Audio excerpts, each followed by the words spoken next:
my turn on the stage, I can still feel grains of body glitter in my crack. I don't want to have to put pants on. I still got the nacho cheese in my crack. I can't handle it.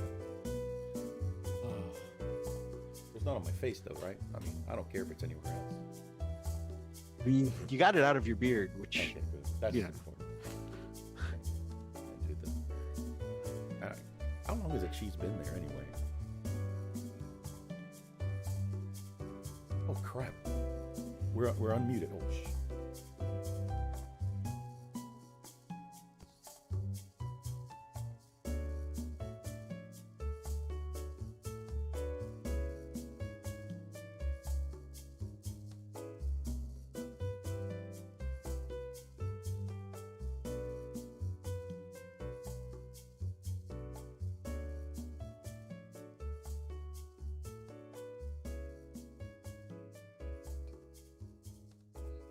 Does this thong make me look fat? Only in the right places. Oh, thank God.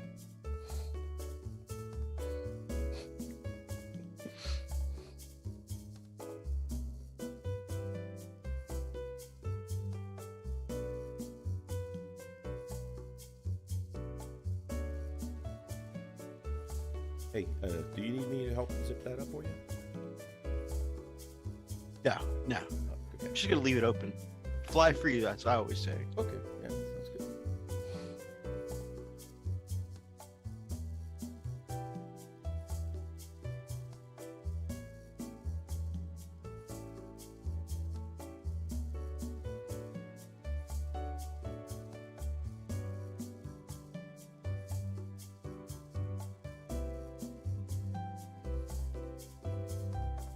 Why I'm sitting for the whole thing.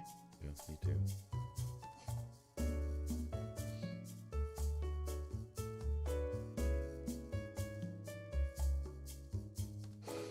Shoot, yeah, we gotta start out. All right, hold on, let me fix my potato hammock.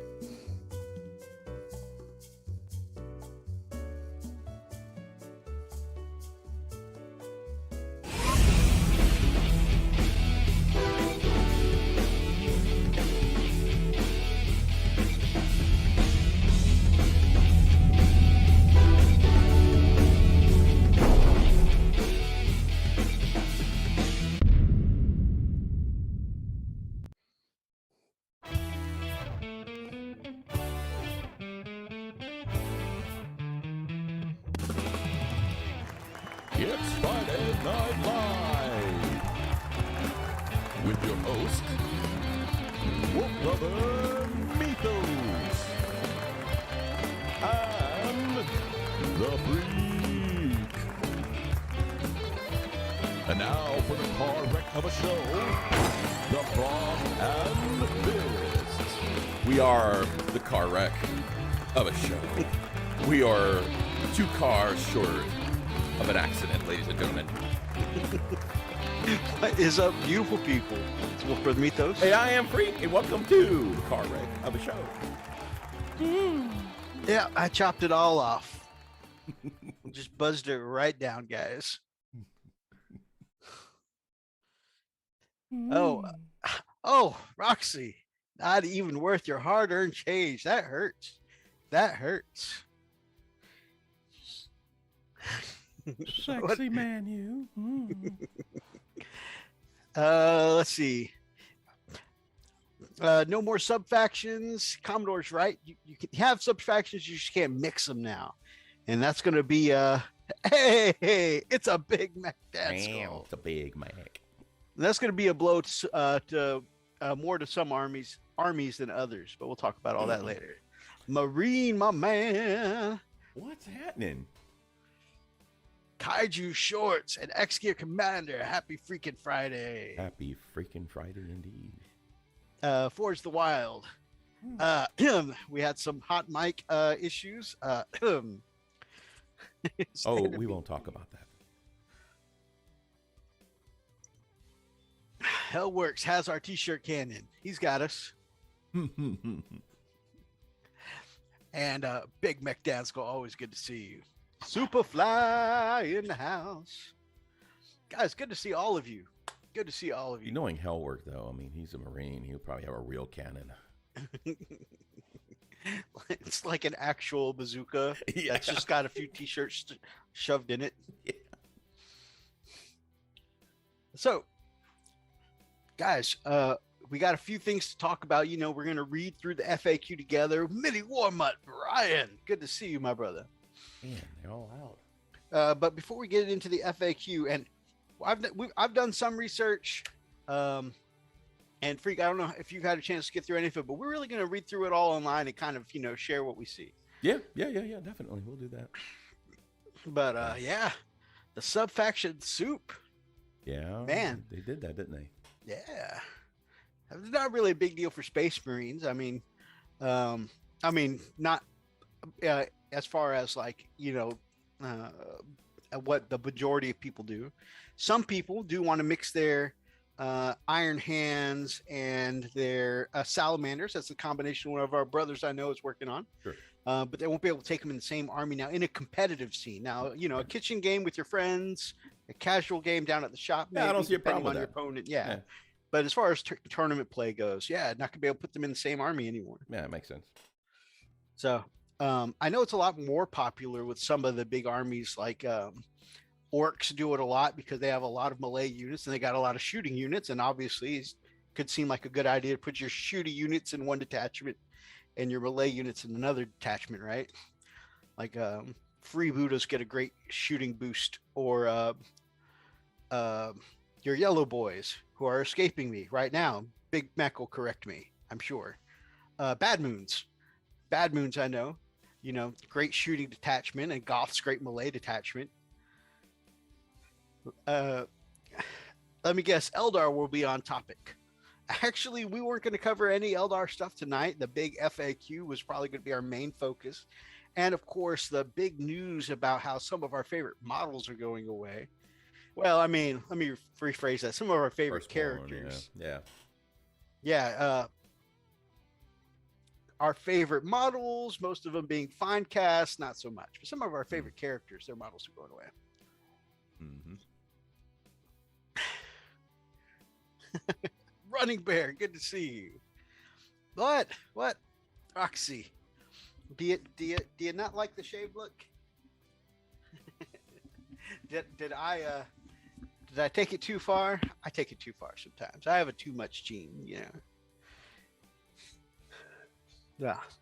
If you want to know who to blame, oh yeah, the light. Yeah, I guess I should find some way to kind of dampen that a little bit. Oh, the yellow boys. I don't know why I couldn't think of Bad Moons for a second there. I guess because I've had Marines on the brain lately.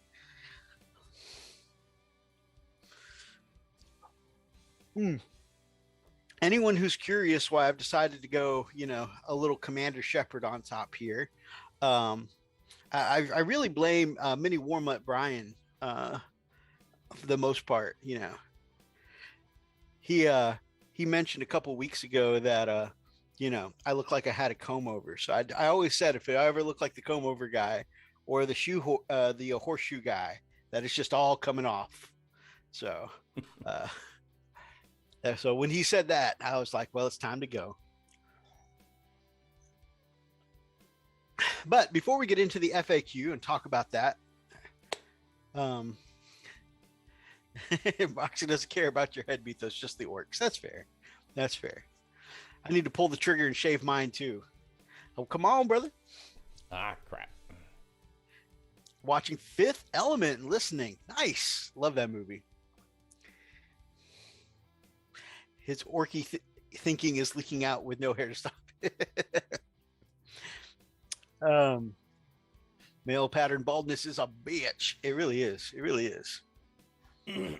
But before we get on to FAQ stuff, we always like to talk about what hobby progress we've got going on. So, Freak, what you got for Poke Chop this week? Not a whole lot. I was on call all this week, so didn't get really a lot of chance to do much. I hardly even got to play. I got to play one time some Valheim with Marine, and that was about it, man. I was like, yeah, I'm done. I was really tired all this week. But this coming week, I'm actually on PTO, so We'll be off the entire week. I'm going to do some hobbying. Going to be revamping some things here and there, so looking forward to that. Thank you, Brian, my brother. I appreciate it. Roxy says I need to get me a hair squig, if I even know what that is anymore. Ooh. I've been spending too many weeks thinking like a beaky. For myself, I was out of town most of the week, but I did take my hobby stuff with me, and I got my squad of assault intercessors about, I don't know, 70% done. I'm looking to finish them off this weekend if I can. And I put down my camera screen. Pop that back up. There we go. So these guys got their metallics done and whatnot last night. The leather's done. So they really just need the edge highlighting, basing, and decals. So I'm pretty pleased with them. I got 2 more to go before I get to the edge highlight step.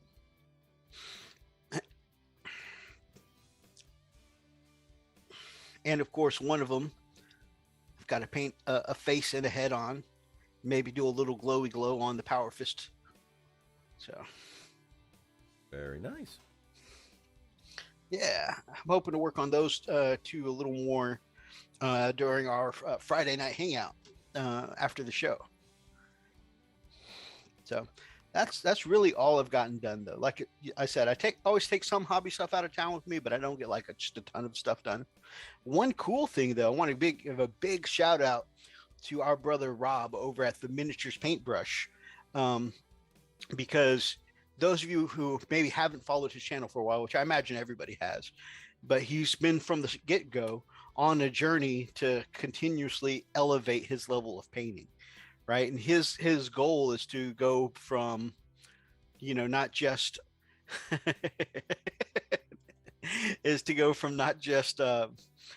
tabletop painting. He's already elevated beyond that, but he wants to get to not only display painting, he's aiming to paint, in the big leagues. He wants to be just like, Sam Lenz or Vince Venturella.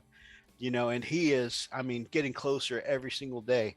Anyways, so for most of his journey, the Minotaur paints have been his go-to, and now he's looking to upgrade to another paint set, and he finds himself using the Minotaur less and less. So he was asking around if some of us wanted any, to stake a claim on any of his Minotaurs. Now, I didn't want to go, all in. I was just like, what, I'm gonna leave some for everybody. But, what about the ghost tints and whatnot? I'll try out some of those ghost tints. He's like, oh, you're a Wolf brother, man. You my bro. I got you, babe. So not only did he hook me up with the 10 ghost tint paints, brother Rob hooked me up with the entire Minotaur painting range, 80 paints in this set. Oh dear God. Yeah, he hooked the brother up. 80 paints plus the airbrush ready, drying retarder, and some of their flow improver, and he threw in some plastic cavalry bases too. So he hooked me up. I was like, I'll take these, and he's like, I got you, fam. I got you. Oh, you're Asian 6+ Steel now. Quick, gather all the bald mini wargamers for energy efficiency. Nice. Stop global warming. Running Bear's got an A&W milkshake on the way from DoorDash. Nice. Ooh. It's been a hot minute since I had a milkshake. Me too. Man. I do love that sugar-free ice creams and such are becoming more of a thing now. So, I actually get some of that in the near future. Oh, one other hobby update. So you remember, and this happens every single year, right? You remember how We sat here at the beginning of January and we were talking about our hobby project goals for the year and how I told you, you know what? I've got these projects I'm going to work on, and I'm not going to start any new projects until I've worked through at least some of each of these projects, right? And that was only, I mean, it's February now, right? That was only a month ago, right? So anyways, I dug these out of my Burning of Prospero box. And just to try, right? Just to try, just a free hit. I already had Burning of Prospero, so that this hit was free. So I went ahead and brought out my Custodes sprues because I've been seeing some absolute legends like the Commodore, like Big D, you know, doing some stuff with their Custodes. And I'm like, man, these Custodes look so cool. And of course, as you know, I've been working my way through the Horus Heresy books. I'm like on book 46 or something like that. And of course, the further and further I go into the books, the more and more I see of the Custodes. And they're just really cool. Sometimes they're assholes, but for the most part, they're really cool. But I feel like that's like, depending on the perspective of which faction's book you're reading, you know, you could say that about every faction, whether it be, you know, any of the chapters of Space Marines, the Custodes, even some of the Imperial Guard and whatnot, you know, depending on whose perspective the book's from, different people are assholes. For instance, when I first met Dorn, I was like, man, I don't know how to break it to freak, but his papa's an absolute asshole. But then I meet him in some other books and he's more reasonable, right? And so, you know, it really depends on the perspective. But the more I read about Custodes, the more cool I feel like they are. So, so like I said, first hit is free. I haven't even put them together. I did pack them and take them to Corpus and even stopped and bought some super glue along the way so I could assemble them in Corpus, but I didn't get around to them because these assault intercessors took longer than I expected. Plus I met him, as in I met him via reading the story. Did I get his autograph?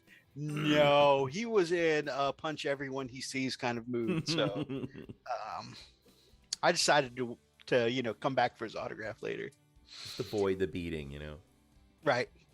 So like I said, I decided to break out first hit free.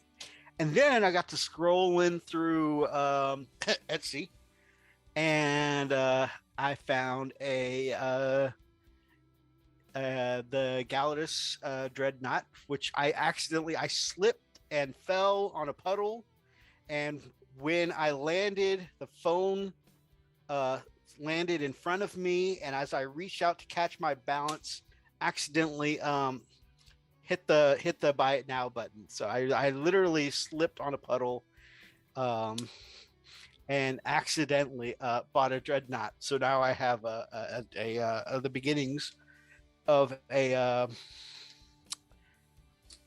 Custodes army. And then oh my god. And then Uncle Oni hit me up in the chat. Dorn was always so bad. Yeah. And then Uncle Oni hit me up in the chat and was like, I heard somebody wants to join the Space Chads. So I'm going to hook you up with some Alaris Terminators. And I was like, now I really have the beginnings of a Custodes army. And then Brother Richard from the Nerd Life and said, hey, weren't you looking for a used copy of this? It's one of the Stormcast Eternal guys. And oh, yeah, I should add that to Art of the Week. And in Art of the Week, you guys will see a conversion Tabletop Vanguard did with this Stormcast Eternals model that he turned into one of his captain commanders. And I'm like, I have to do a kit bash inspired by that. So when Brother Richard hit me up and said he knew a guy who was looking to get rid of one, I was like, now I've got a captain commander. Now I've got an HQ choice for my army. And so now I've got 2 squads of Custodes, some Alaris Terminators, a Dreadnought, and Yeah, I accidentally have a Custodes army now, so it's only 1,000 points, but Got me. You better slip and grab a paintbrush and start painting yellow. oh man. And see, So let me that's what's ask you going to make something. it How many even. shelves are you going to need now? Because I think your current shelf is completely out. This is true, but like a Custodes army is like what 7 models, so they won't take up too much. Oh, okay. You have to move the other guy, squish him up a little bit. Mythos, your free stuff to getting tased ratio is way out of line. Oh yeah, freak. I wouldn't leave the house this weekend. If I were you. No, and I'm on PTO this week. Thanks. I get to enjoy the entire week secluded in my home. Not answering any phones, constantly peeking out your windows. Nope. Oh, Superfly understands. Superfly did exactly the same thing. He accidentally got a storm surge this week. In my luck, I'll be in bed, won't get up, and the ceiling fan will fall on me. That would be. All heckling aside, I must sleep for work. Love y'all. Roxy, get some rest. Have a great night and an awesome weekend. Absolutely. Thanks for joining us. It must have been a left-handed signing. Ha ha! Because Dorn's only got one hand, baby. Jacked up. I happen to be left-handed. Thanks. Now you know why. Because now your papa's left-handed. It must be it must be genetic. Wow. Oil them up. That's all you have to do. Yeah, I decided not to go the stripper Custodes like we talked about a couple weeks ago. See them tweaking their ninnies. I accidentally have 2 Spartans and a Sicard new in box under my bed. Oh my god, I love Sicards and Spartans. I totally understand. That is a very, very awesome accident to have. Almost as good as a car wreck of a show. Yeah. Mini Warmut says, oil them up. Oh, behave. Meow. Mm-hmm. You said all them up, huh?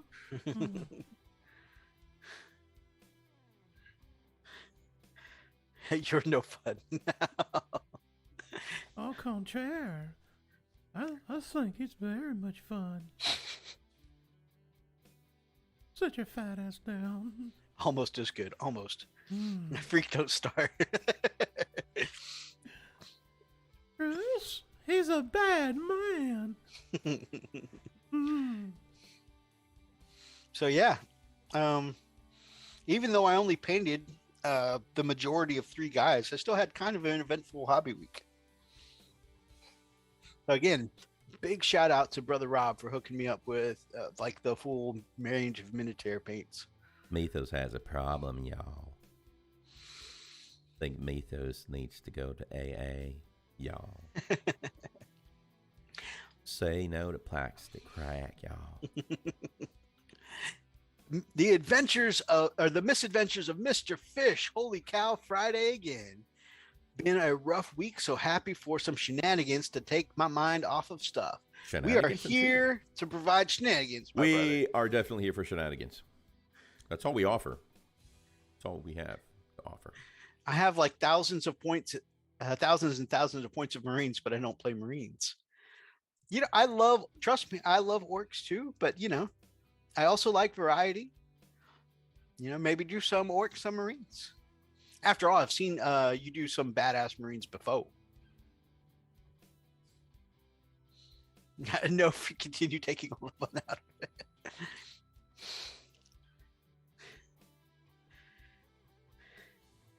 Man, Fish has worked through his batch painting and has all 40 of those Snagaboys done now.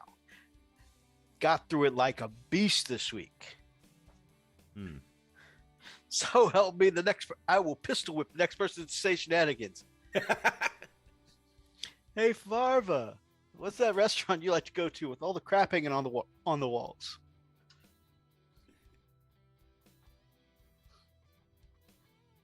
I can't choose a chapter, so I just get bored and paint them randomly sometimes. Well, when you do, your marine work is always awesome. Man, I can't talk today. Look, 9 days. What? It only took you 9 days? 9 days to paint 40 boys? Holy crap. Oh my God, I hate you right now, Brian. Have a good day, Dairy Queen run. Remember, if they give you candy dust instead of candy, Throat punch. Don't even, no warning. See, I made a mistake of a warning. Throat, just go Dorn on him. Yeah, there you go. yeah. Go learn make sure, today. Make sure you use your offhand because the primary hand is gone if you go Dorn on them. Why?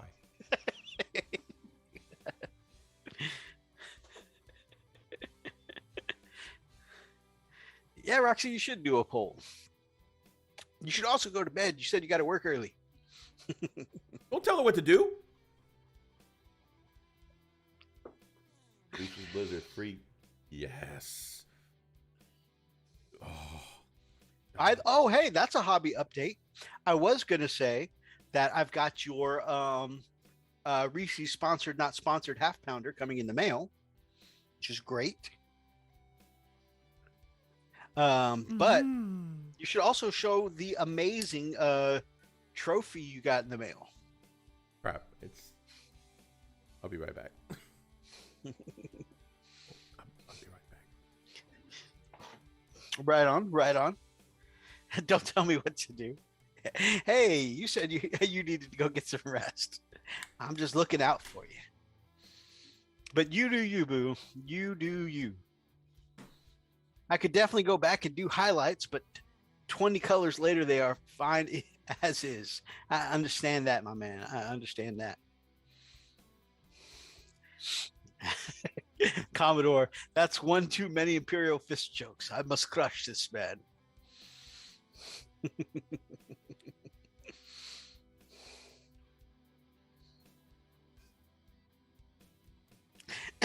But now I sleep because I'm doing it for me. You do that. You do that. An Emperor's Executioner's Army.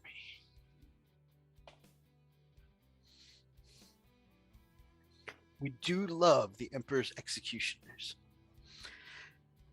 All right, I am going to go ahead and pull up these FAQ rules so that way I can have them sitting in front of me when we go to talk about them.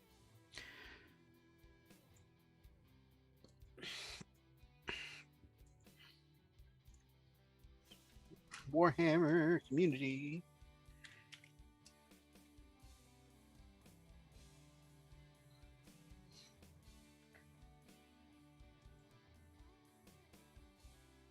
Has anyone else read through the FAQ yet? There's only a few big changes, but some people have been really upset. So Imperial Fists, hey, if you want to, I definitely, I bet you could even do an Imperial Fist army that would outshine even freaks just because you do such awesome work. I'll load more.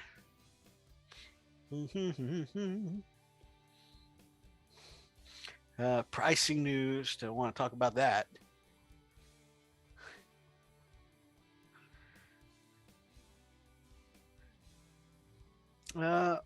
Meta Watch. Open that in. I've painted a fist before. It's true. I just meant as a whole army.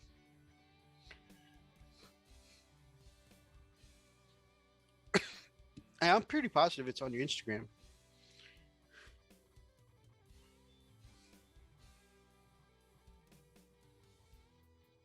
Opening up Instagram.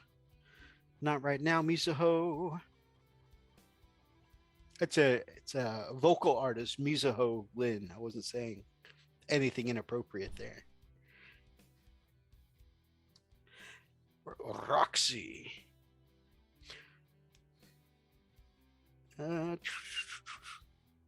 I'm positive I've seen it in your feed before.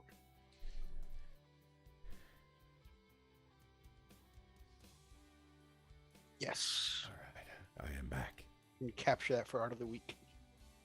Just so that way people can see how lovely your Imperial Fist yellow is. Welcome back, my brother. Thank you, thank you. What were we talking about? No, I was just talking about Roxy. Who is for realsies going to bed now. You still up?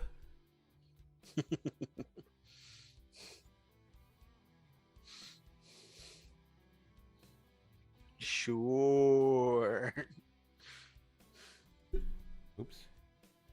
I looked out. The points balance evened out for me. All my units went up and down perfectly, so my points stayed the same. Nice.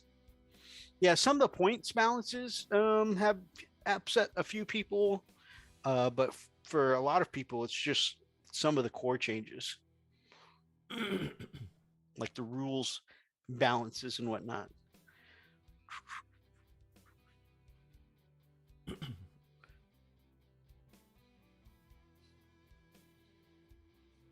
Oh, why am I banging my head searching for this when we actually I sent it to you earlier for the show. There we go.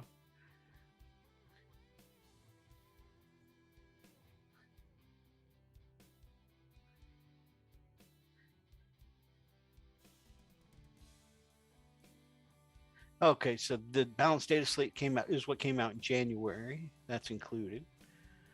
With changes like the flyer and aircraft rules.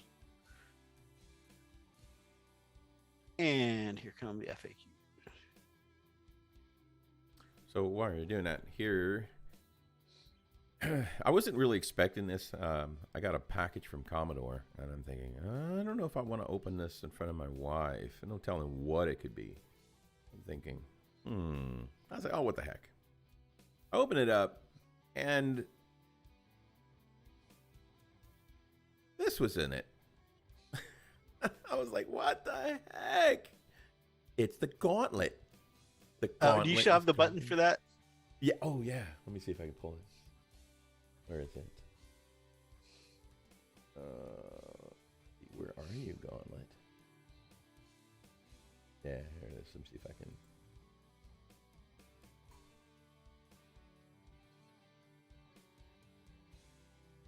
I don't want it to. Where is it? Do.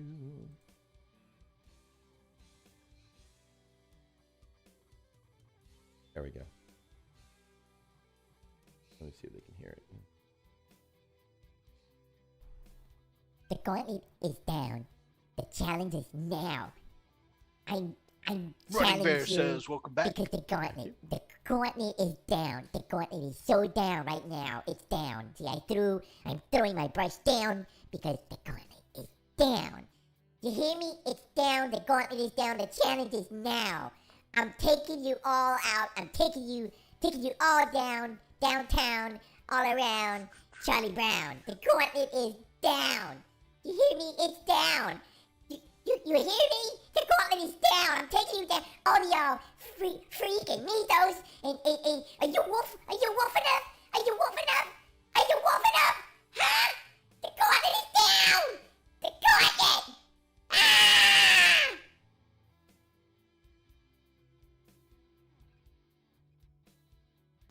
Okay, freak. I'm trying to understand something here.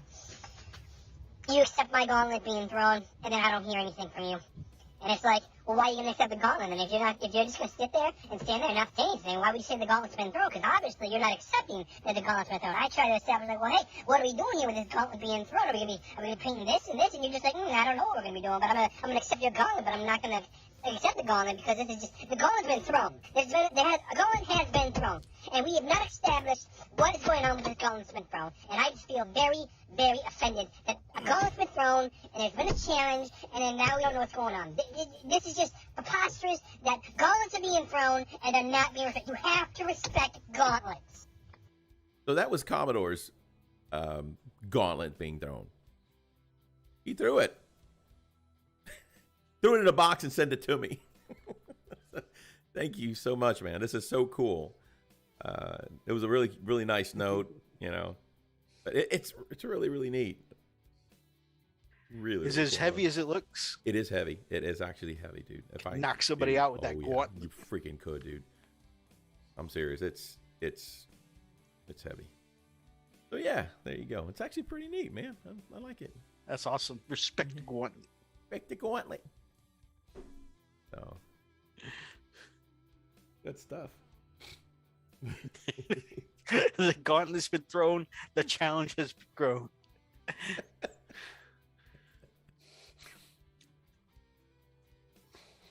Something interesting I'm noticing in these updates. What's I've that? noticed the Galatis and the Achilles dreadnoughts, the spear and sword Custodes dreadnoughts both got the core keyword, but the big ass dreadnought, the Telemon, didn't. Which is their equivalent of a Leviathan. Does the Leviathan get the core keyword? Does anybody know? Curious. Might look it up in Battlescribe here in a minute. Power rating, mission pack. Actually, Nina Chick told me I should take it to Ren Fair. Yeah. Walk around with a gauntlet. Get you some good old meat in it. Ooh.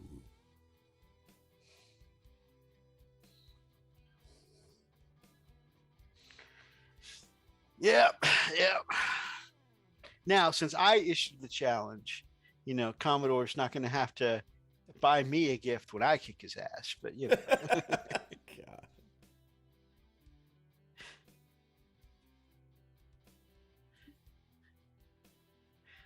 Kick his ass, he mad.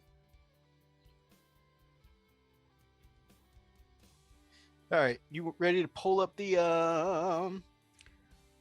article? We can start taking a look at that. Although, let me set it up here.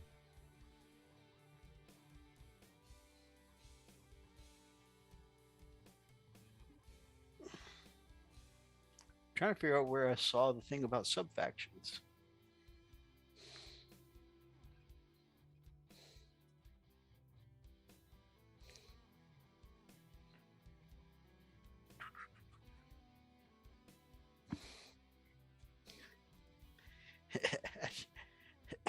Hey, I am very flexible, okay, with all my kickboxing.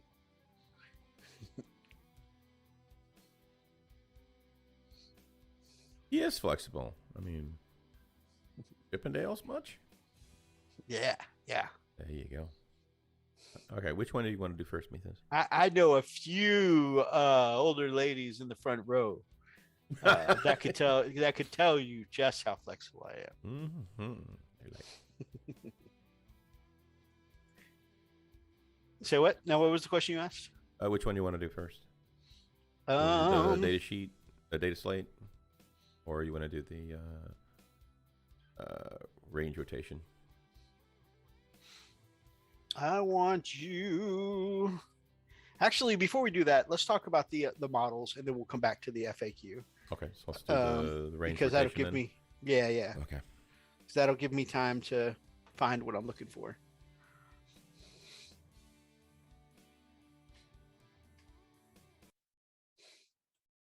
They are magnifying glasses. I mean, yes, okay. They do have to use binoculars, okay, when they're watching me on stage for reasons. I like to say it's from my Asian heritage. I mean, you do it all the time. Gwendolyn, did I just see his marbles? Holy crap! How did we get 920 subscribers? Have they seen our show? Oh my goodness. How did we get here? I don't know. It must be from our I think it's from the Chip and Jail show. Same ones that sit in the front row. I'm going to subscribe. I appreciate everybody that subscribes, by the way. Oh, Jokes yeah. aside. You guys are awesome. I hope you charge extra for the binoculars. No, when you're built like I am, they have to be part of the show. So we don't charge extra for that. Right. The cool thing is that he comes out with the theme song of Brick House. Pretty cool. Last time you said cherry pie, I think I enjoyed that better.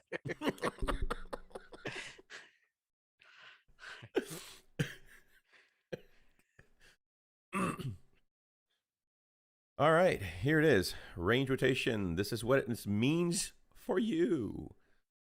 The Warhammer 40K range is huge, like really huge. Huge, believe me. Just as you might expect from a game with such grand settings. In fact, it's so big that we can't keep everything in stock all the time, which means that certain units will become part of a rotating range. What is rotating range? Fans of the Middle-earth strategy battle game will be used to the concept of rotating range. At certain points, certain miniatures kits are removed from circulation for a period to return on a later date. The rotated models remain fully legal in all forms of play, narrative, matched, and open. We'll always give you a heads up before any models are rotated, so you'll always have an opportunity to complete your collection. I'm wondering though, Mythos, does this mean that Brand Red Maw might actually return, or I'd love to say yes, but I doubt it. Rotation, okay. Because even though they're breed, first of all, Brand never actually had a model that they released. Mm. They were parading a proof of concept model around at a few of their shows, right? Like Adepticon and whatnot, but they never actually released a model for him. And he doesn't currently have any rules, so I don't see it happening. Gotcha. Right, so to complete your collection.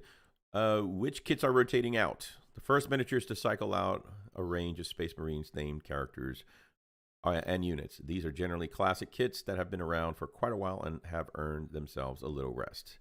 My beloved Darneth Lysander. Bloody hell, they're actually retiring. I never knew his first name. Darneth. Darneth Lysander, why did you do that? Yeah. I was about to say, it does sound like someone saying darn it. Yeah. With a lift. Darneth. Of course, Brother Corbulo, Blood Angels. He's retiring for a little bit. And so are the Flesh Terror's shoulder pads. That's crazy. I didn't realize they were going to do shoulder pads too. I thought they were going to do characters. What the hell? Blood Angels Captain Taiko. He's going away for a little bit. Blood Angels Captain in Terminator armor. I really like that one. I don't know why that one's a surprise to a lot of people because it's a newer plastic kit. Yeah. But it's still going well. Like most of these are fine cast, and I think a lot of people would agree that they're kind of happy to see the fine cast models go off. I understand that. But why this one's a plastic one? Yeah. Yeah, that kind of threw me off. Dark Angels Company Master. The Ultramarines Chaplain Cassius. The Ultramarine Sergeant Telion and Sergeant Cronus. Those are older, definitely older models. Older sculpts for sure. Yeah, for and, sure.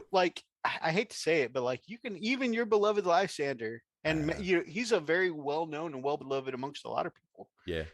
Yeah, his age definitely shows on him. His armor segments aren't as crisp. His face is not nearly as pronounced. You know, most of these are all out of proportion too. Let's see.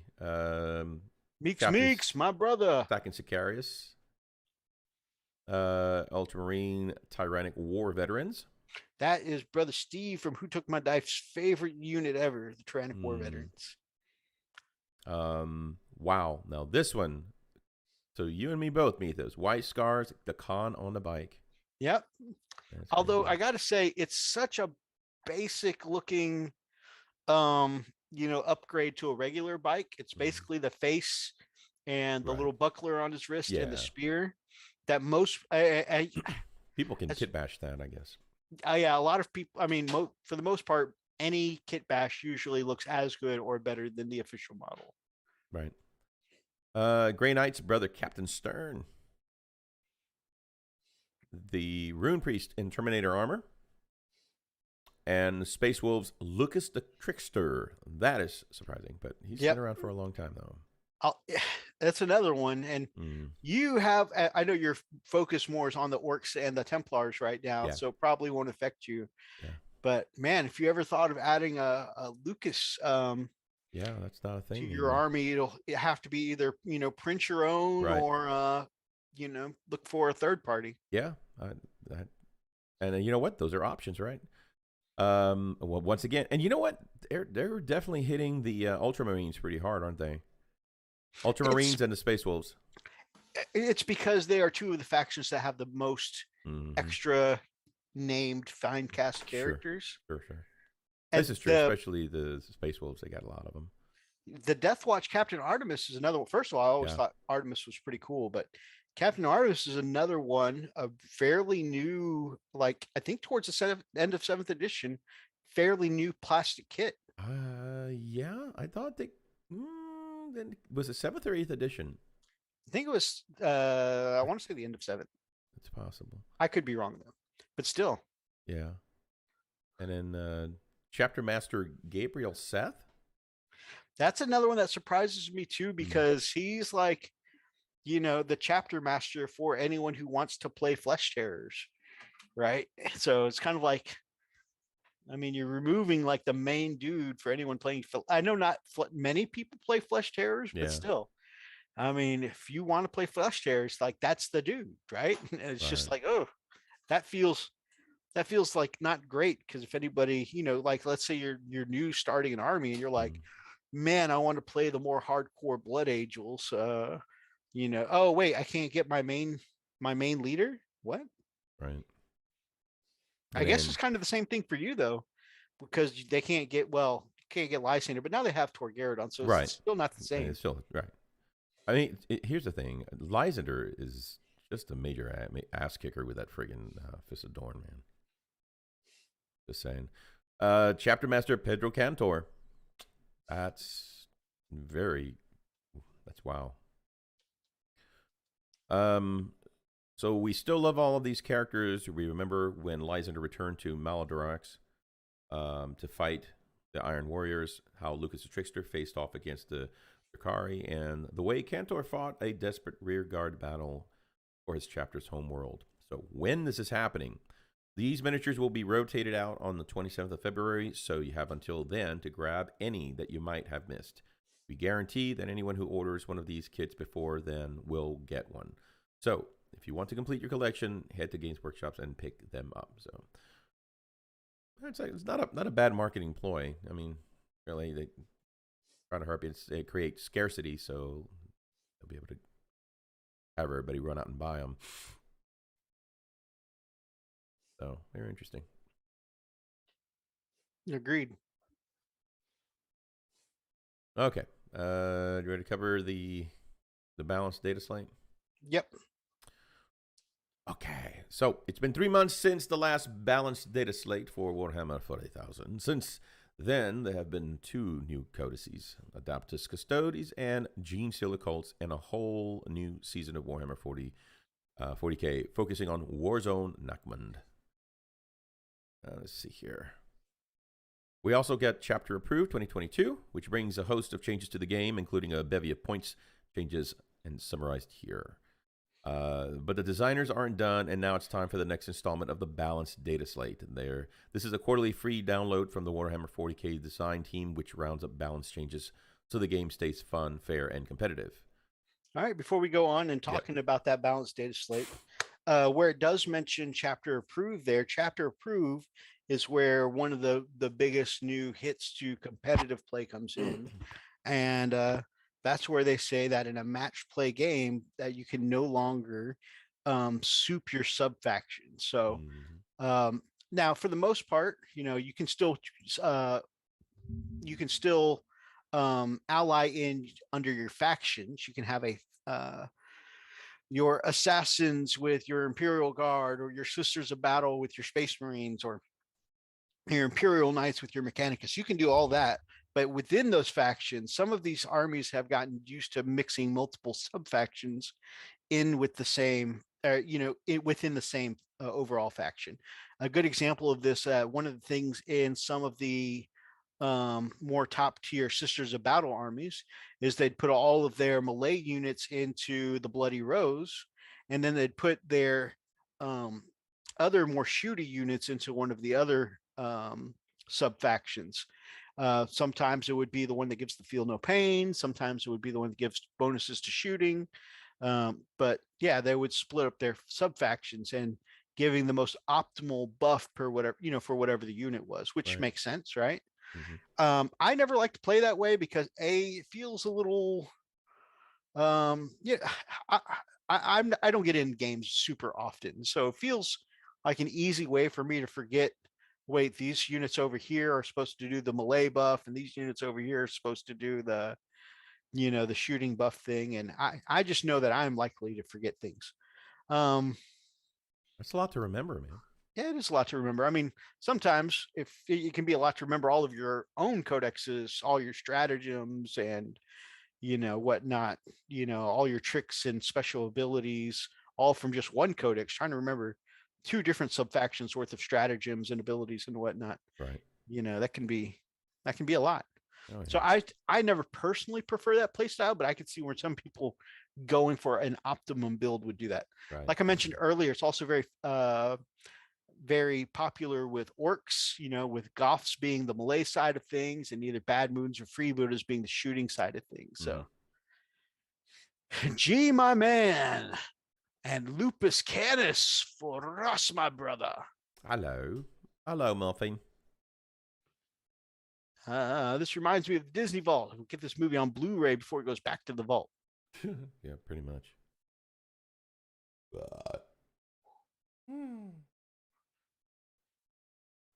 Eating a Vegemite scroll. Nom nom nom.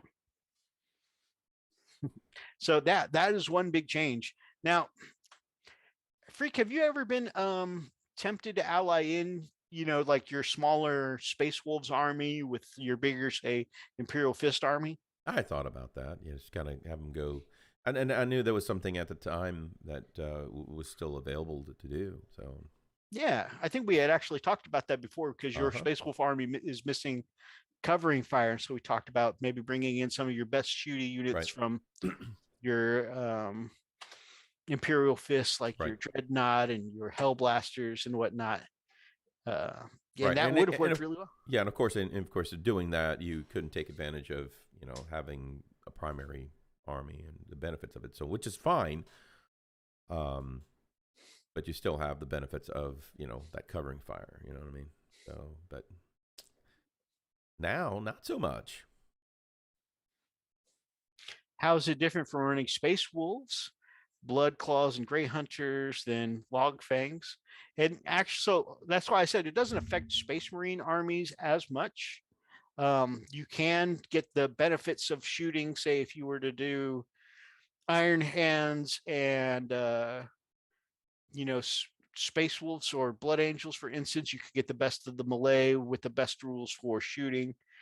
Not many Marines players did it, but it is pretty common in things like Necrons, like your Sisters of Battle, your Orcs.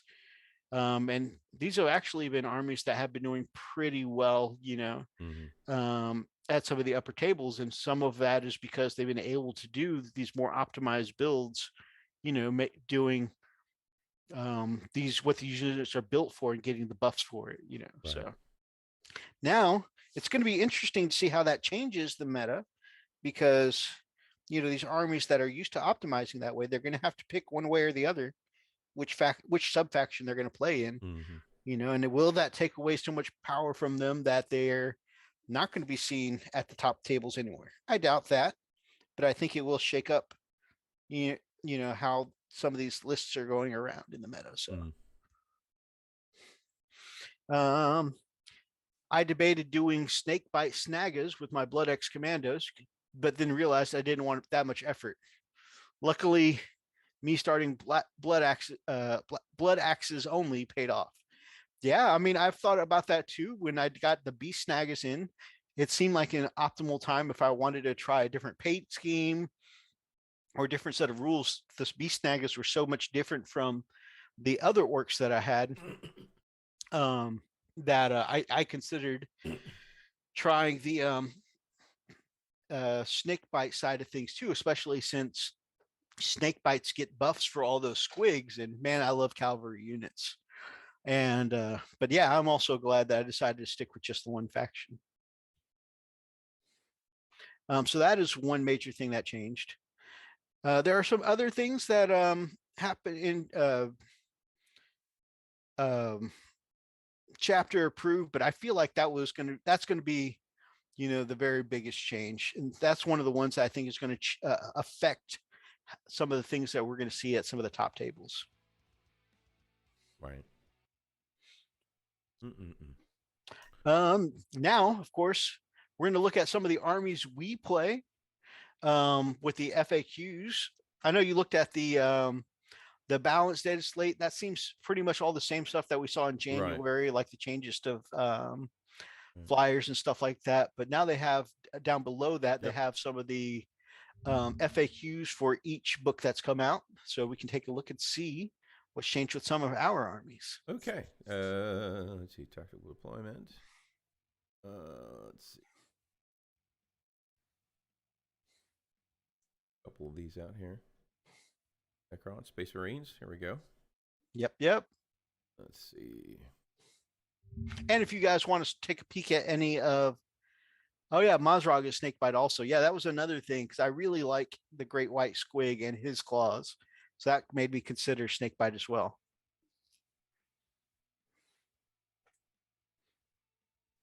Where? I'm used to more than one page. This is interesting. Okay. Oh yeah, most of them have been just one page for That's each good. of the. Yeah, so it shows that most things are kind of where they wanted them, right? And they didn't have to make a whole bunch of changes, which I thought was cool. Yeah, absolutely. All right, let's see here. Updates in errata, page 103, combat revival. Change the second sentence of the stratagem to read: select one chapter apothecary unit from your army, and then select one friendly chapter infantry or biker unit, excluding an invaded ATV squad. Invader ATV squad that is not at its starting strength and is within 3 inches of that chapter apothecary. Yep, that's them actually put into writing something that they put an end to kind of a while back, where people were resing invader ATVs, which comes back with the full amount of wounds back, and it's a big beefy unit. Right. It's a lot of wounds. I want to say it's like 8 wounds or something like that. Yeah, that's kind of high. And when you can deal that many wounds to a bike that's doing like Melta in your face or something like that, and you keep killing it and it keeps coming back, and it's so big and beefy and hard to kill. It's a vehicle. I mean, really, it's a kind of a vehicle, right? Yeah.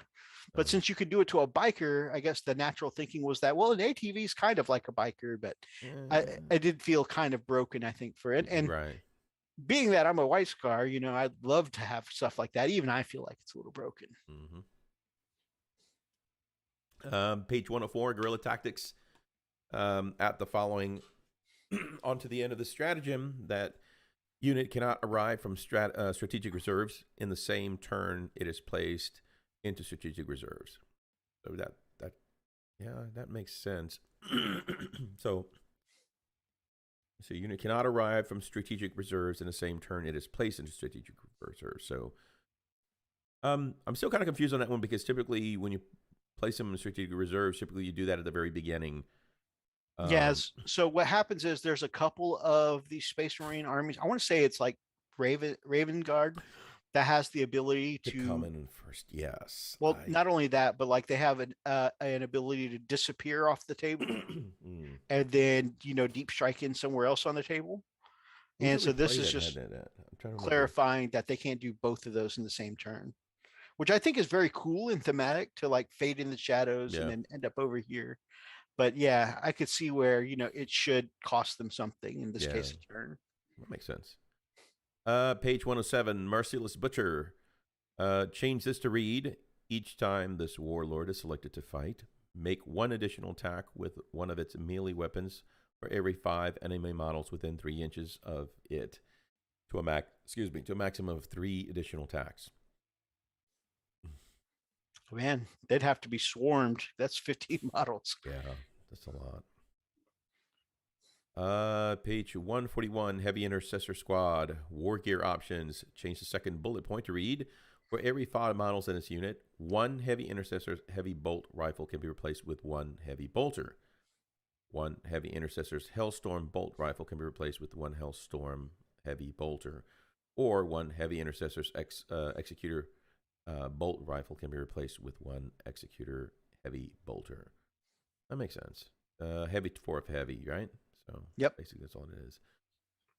Page 145, Primaris Apothecary. Change this unit keywords line to read keywords, infantry, character, Primaris Apothecary.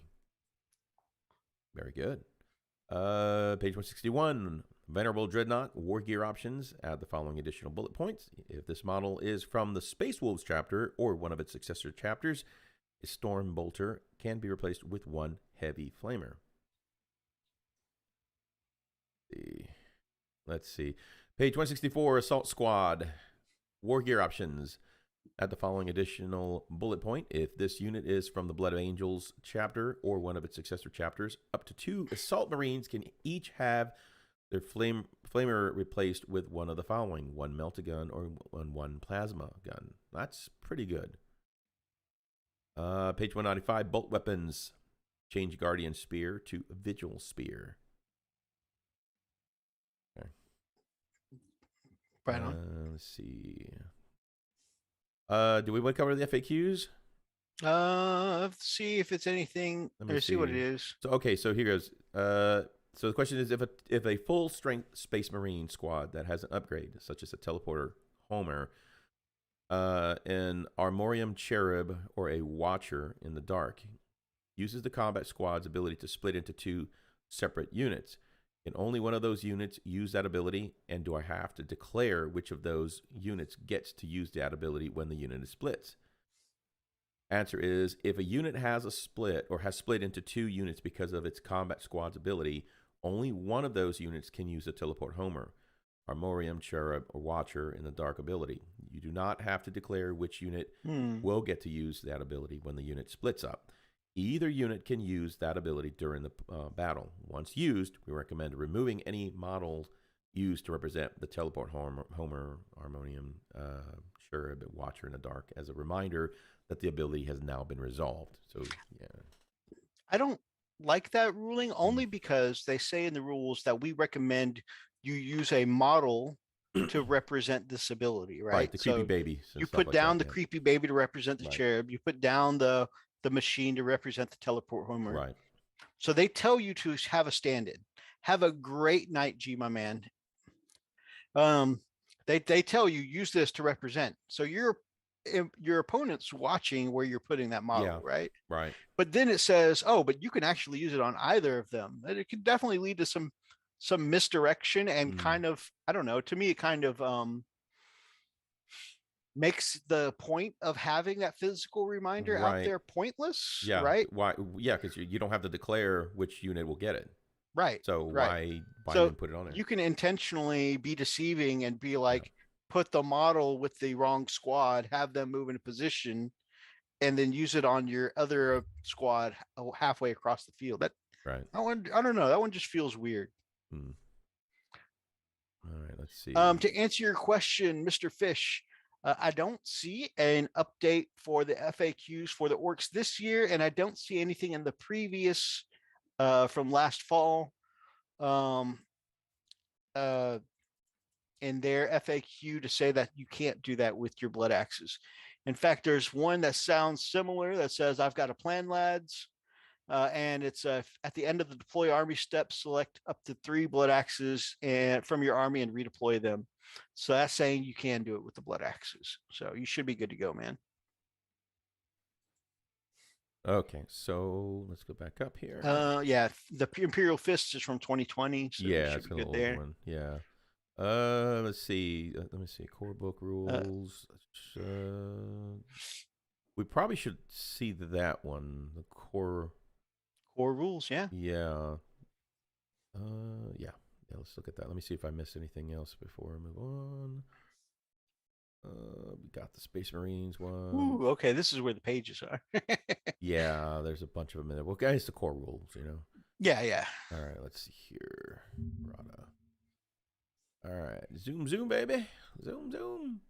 Hell yeah, I definitely plan on using. I've got a plan. Yeah, it seems like a great strategy, especially like if you're starting to run out of units and you have to actually put down some of your softer, easier kill units, and then they end up putting something big and shooting across from it. You're like, oh, that's going to kill them. Let me redeploy and put them away from this thing. Mm-hmm.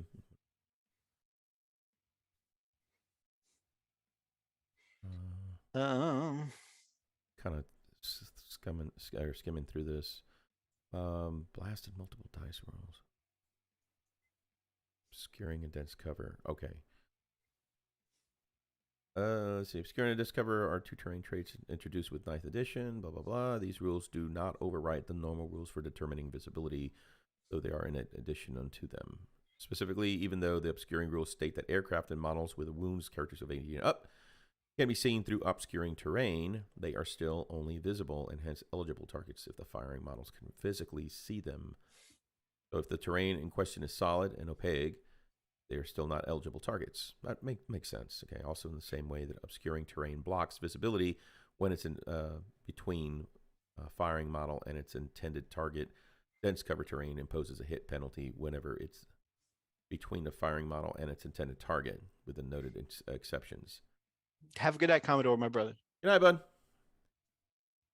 Not required for a unit to be fulfilling the criteria of gaining the benefits of cover as described by obstacles and area terrain for this penalty to hit rolls to apply. But also note that any rule that ignores the benefits of cover or that ignores the benefits of cover that impose a penalty on hit rolls would still ignore that penalty. Okay. Makes sense to me. Yeah, makes sense. Yeah.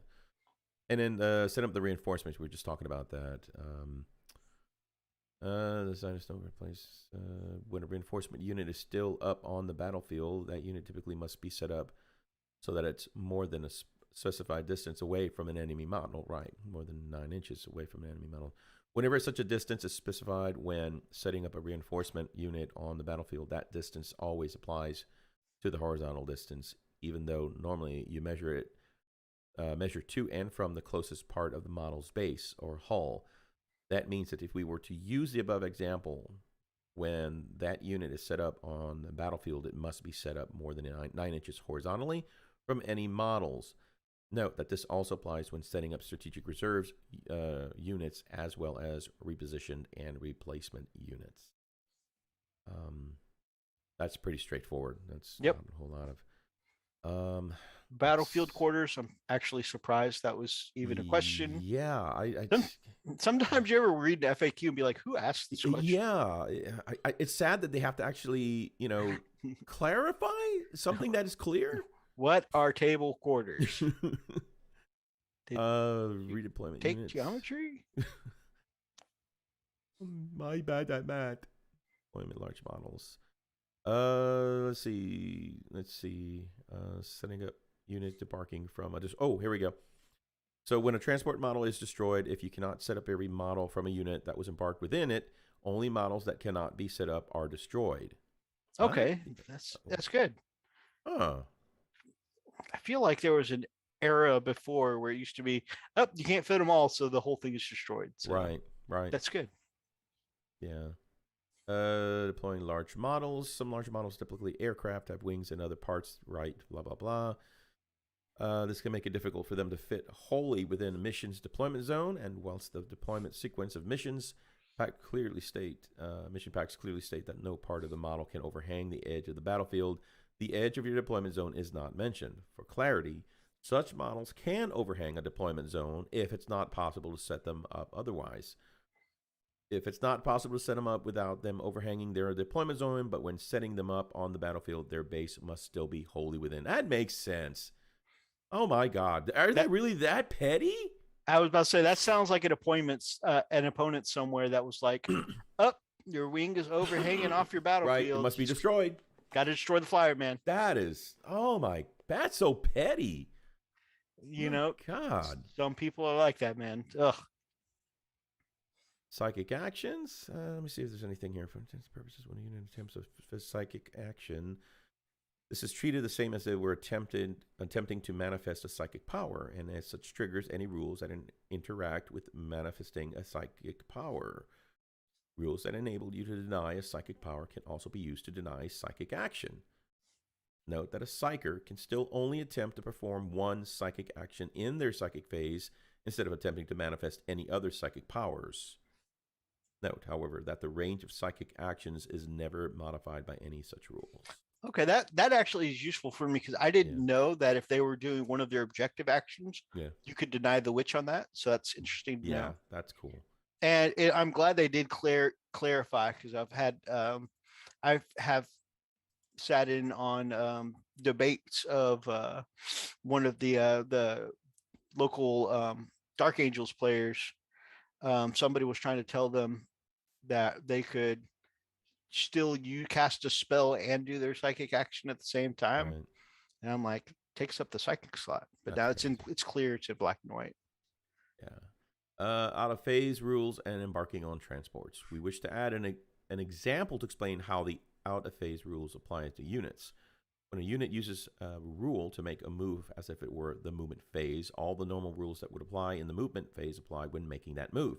For example, models in that unit cannot finish that move within engagement range of any enemy models, and if every model in that unit finishes that move wholly within 3 inches of the friendly transport model, they can embark within that transport model following the normal movement phase rules regarding embarkment or embarkation. If every unit in your army, if every unit in your army rules? Just real quick. Yeah. Fish cleared up that they had to do the quarters thing to clear up confusion because, as far as deployment goes, we all know the split 4 quarters, but apparently there's a secondary objective that has you do 4 quarters as in 4 stripes. I feel like that's badly named. They should have called that something else other than quarters. Yeah, they apparently have to clarify that. Yeah. Yeah. If every unit in your I don't know. How about this? The conditions of every unit in your army is checked. Oh, like some of the abilities, like if every unit in your army is Imperial Fists, you get the extra damage when you're shooting at vehicles in your Devastator Doctrine. Gotcha. Those kinds of rules. Okay. I guess we can go over those real quick. Let's see. Many armies have abilities that only apply if every model in your army has a specific keyword. For example, many units in Codex. Space Marines have the Combat Doctrines ability, but this rule only applies if every unit in your army has the Adeptus Astartes keyword, with a few listed exceptions. The condition of every unit in your army is checked once after you have selected your army, which happens at the end of the muster armies step of the mission sequence used in a mission pack. This is more for a mission, I guess. And such rules either apply for the duration of the battle or they don't. Okay, so I think a good example like that is if a Chaos army summoned in demons, right? Yeah. And, maybe that would give them something that doesn't have the same label as their Chaos Marines or whatever. They would still get their bonuses and still be able to do the secondaries. Right. Faction and sub-faction stratagem labels, in addition to faction stratagems that you gain access to if every unit in a detachment is from a specific faction, Adeptus Astartes, Mechanicas, Necrons, you can gain access to extra sub-faction stratagems if those units are also from a particular sub-faction. Ultramarines, Metallica, Novak. Such sub-faction stratagems are considered to have the stratagem label of their faction for all rules purposes. Let's see. That makes sense. So if you have an Imperial Fist stratagem, it also counts as a Space Marine stratagem. Yeah, that makes sense. Fish says it wasn't that the secondary itself divided the board that way. It was the player's interpretation. So they were like, oh, well, I could do 4 stripes. That's 4 quarters. So kind of like the, your wing is overhanging the edge of the board, destroy your flyer kind of thing. I think that's somebody just kind of interpreting something to their advantage. Yeah. Terms are commonly used. So the terms at the start of and during and after deployment. So these terms are commonly used in many rules. We wanted to clarify when each of these happen in the missions sequences. I don't know who all plays mission sequences, but just for kicks and giggles, appear in mission packs such as Open Hostility and Eternal War. At the start of deployment, it's a rule that happens at the start of deployment. It is resolved at the start of the declare, transports, and reserve step of the sequence. Combat squads, which Codex Space Marines is an example of just such a rule. Again, yeah, that one seems pretty intuitive. Yeah, I think we could move on. Has access to psychic discipline. Okay. The term has access to is sometimes used in rules, typically in conjunction with relics, warlord traits, and other upgrades that allow psychers to know additional psychic powers. We wanted to clarify exactly what the term has access to means. If a psyker unit's datasheet says that it can know psychic powers from one or more psychic disciplines, then that psyker unit has access to those psychic disciplines.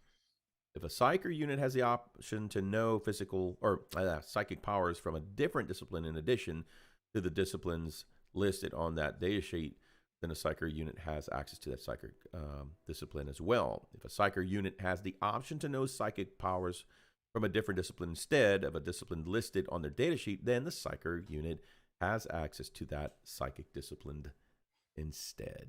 That's another one, very intuitive. If this says they can know it, they can know it. Yeah, okay. It's pretty cut and dry. Yeah. Attacks prepared weapon. Okay, so I think this is, let me see, additional. Go ahead, Mythos, you were saying something? Oh yeah, so this is certain weapons.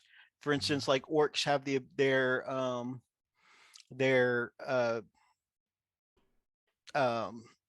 paired saw blades. Right. They have the option to have a pair of saw blades, and if you have quote unquote a pair of saw blades, it gives you an additional attack, right? Right. So sometimes people would interpret this as, oh, I get an additional attack for each of the saw blades, but the rules clearly say you get this attack for the pair of them. So this is just clarifying that. Now, some things like lightning claws, it actually says that you get an extra attack for each lightning claw. So you get a pair of lightning claws, you get 2 extra attacks. It's the same thing with marine chain swords. If you have a chain sword in your left hand, gives you an attack. A chain sword in your right hand gives you an attack. Right. Together, they give you 2 attacks. So makes sense. That's another one where I can see where people would get have questions about it, but it'll tell you in the rules a pair of them gives you an extra attack, and when each of them give you an extra attack. Gotcha. All right. The great kill saw debate of 2021 got hammered. Yeah. All right. Updates in errata, page 210. Embark. Change the second sentence of the second paragraph to read, unless specifically stated, other units' abilities have no effect on units while they are embarked, and stratagems cannot be used to affect units while they are embarked. Was that a thing? That they were trying to run stratagems while they were embarked? Oh, yeah. Yeah. So, okay, there was a great, great series of orc debates because and here's the thing. Some of these things, like, kind of, I could see where they went awry. Like an orc truck, for instance, has an ability called open top, right? Yeah. And so people would take their ludas around and try shooting out of them, right? Which is a great strategy. But one of the things that really made Ludus shine at the time is being able to play a stratagem that lets your ludas fire twice. And so they would drive around in the truck, have the ludus shooting out, shoot twice, stack damage on damage. And so a lot of people would argue, you can't use a stratagem in the truck. Yeah, I can. And right. So this is nice and clarified here. If it's embarked, they're not affected by any abilities or stratagems. Page 213, aircraft engagement range. Add the following to the end of the second paragraph. The only exception are units that can fly, which can end a charge move within engagement range of an enemy aircraft model. Okay, so they're being specific to aircraft model. Yeah, well, also units that can fly can keep them in engagement range. So if your captain in a jump pack was swinging his thunder hammer at an aircraft, he could keep them tied up in combat, right? As long as he has the Right. They would be considered engagement range because the jump pack would give him the fly keyword. fly, yeah. This is also saying that if your flyer flew up next to and parked next to your land raider, the land raider would be considered an engagement range because, it's not the land raiders that flying. So Right. Let's see. Page 215, manifesting psychic powers. First paragraph. The same psychic unit cannot attempt to manifest smite more than once during the same battle round. Yeah, that's huh? Yeah, I don't know. Intuitive. I thought that was pretty clear. Here's one that's been a lot. Okay, look out, sir. I think that's been a lot of weird stuff. So change this rule to read: models cannot target a unit that contains any character models with the wounds characteristics of 9 or less with a ranged weapon while the character unit is within 3 inches of any of the following.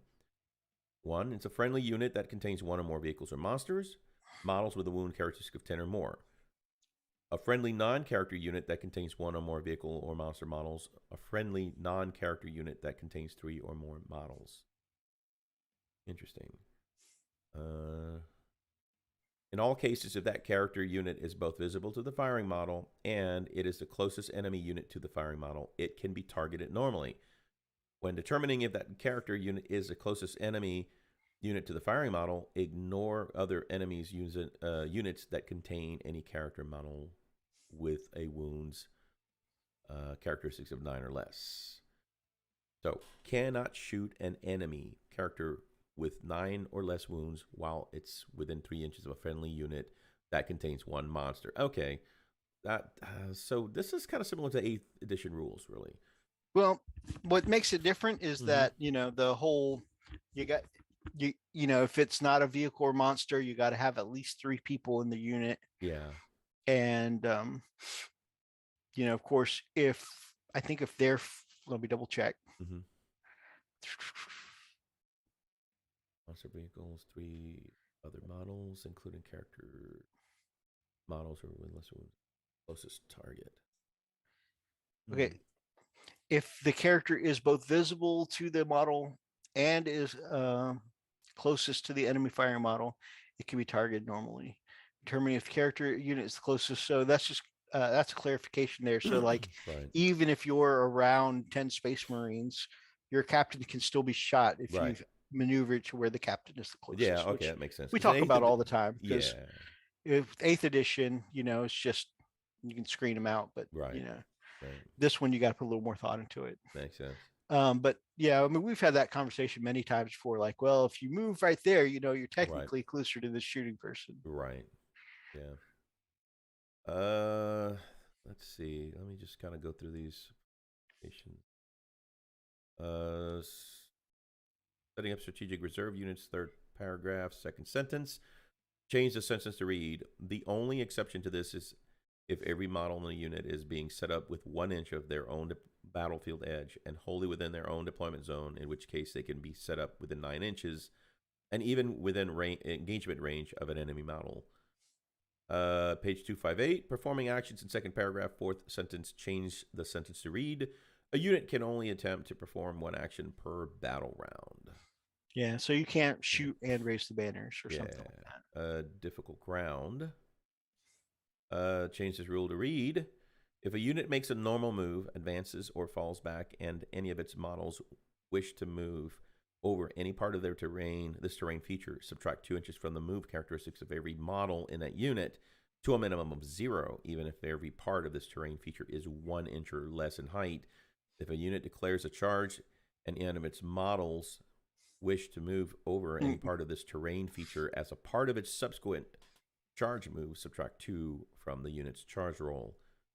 Even if every part of this terrain features is 1 inch or less in height, these modifiers do not apply if every model in a movement a unit can fly. Well, that makes sense. These modifiers do not apply if every model in the movement unit is also Titanic, right? Because they're big ass, they can just walk right over it. Right. Which we've recently discussed going through our terrain rules recently. Right. Fish says, if the dude is leading the charge is leading from the front, and he can get shot at. That's how America won the revolution. God, wow. Ooh, okay. Yeah. Let's see. That's fair. Obscuring second paragraph, first sentence. Change the sentence to read: models that are on or within terrain features can see and can be seen and targeted normally. Okay. Heavy cover, change the paragraph to read: when an attack made with a melee weapon wounds a model that is receiving the benefits of cover from this terrain feature, add 1 to this. What? Add 1 to the saving throw made against that attack unless the model that the attack is allocated to made a charge move this turn, and vulnerable saves throwing or not affected. I don't understand that. So if somebody's going to attack another model with a melee weapon, are you saying he's going to actually get a benefit of cover? Yeah, we talked about when the terrain rules first came out. Yeah. I've just never actually seen any heavy cover.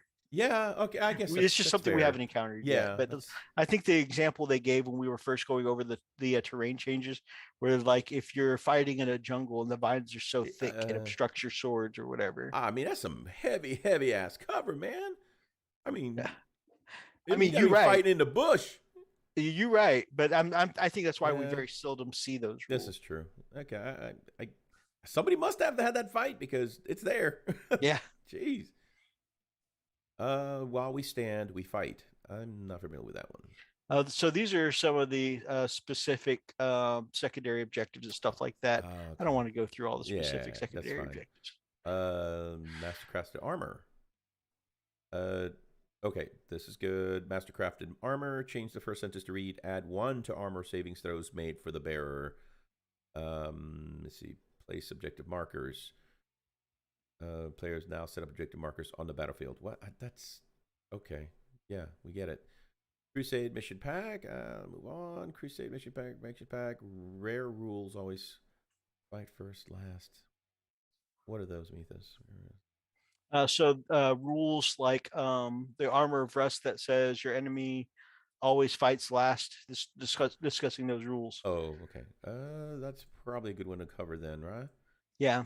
Add the following paragraphs to the end of this rare rules entry. Note that it doesn't matter how many rules are affecting a unit that enables it to fight first, or how many rules are affecting it that say it cannot be selected to fight until after all other units have done so. If a unit is under the effects of one or more of both kinds of abilities simultaneously, that unit instead fights as if none of those rules are affecting it.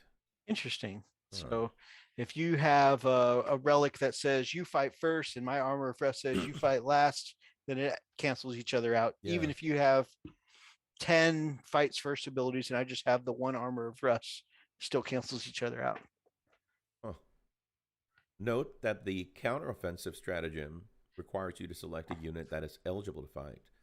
This means that if a unit is under the effects of a rule that says that it is not eligible to fight until after all other eligible units have done so, then unless that unit is also under the effects of a rule that lets it fight first, you will not be able to select that unit to use the counteroffensive stratagem. Okay, so that is something that actually has had a lot of back and forth in the community. I'm glad that's set in stone, because it's like a lot of people were getting around the you have to fight last ability by spending 2 CB. Yeah, they were spending 2 radios. No, spending 2 CP for the counteroffensive and be like, I'm going to interrupt, and they just get around it. Right. Let's see. We don't do Veil of Time. Superfly, man, make it. I'd love to see it. I love your terrain work. Marcos, welcome to the chat, brother. We did heavy cover fighting last game. I had coincidentally certain terrain features are an inch across, and the rules state that because you are considered an engagement range at 2 inches. Nothing wrong with 2 inches, man. Okay. It's enough. All right. Let's see. Another example of some rules that allows a unit to strike first include martial superiority and Veil of Time. Also note, per the rules, that units that have charged first fight first in the fight phase. So purposes of this rare rule is considered to be a rule that lets a unit strike first. So Hmm. not only do you have named abilities that says you strike first, like Veil of Time or Mhm. Martial Superiority, but charging also counts as a rule that lets you strike first. So it's good to know. Which we already knew, but it's good, again, good to see it, because sometimes people argue about it. It's good to see it in black and white. Some examples of rule that strike last, or you can't strike until all other units have done so, include Temper Mortis, Armor of Rust, and Obedience Generators. Mhm. Okay. Page 363. Here's the rare rules of resurrected models. And add the following sentence to the end of this rare rules entry. For the purpose of allocating attacks later during the same phase, such models do not count as having lost any wounds or as already having had any attacks allocated to them this phase. You add the following bullet point to this rule, rare rules summary. Models that were destroyed and returned to a unit do not count as already having lost wounds, having already had attacks allocated to them during this phase. What? So if they're resurrected, it's like nothing ever happened to them. Is that what I'm reading?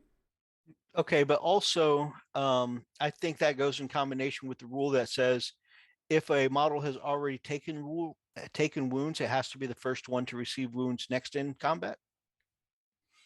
So in this case, they come back, but they don't count for already as a must. You must take the wounds next on this unit. Okay.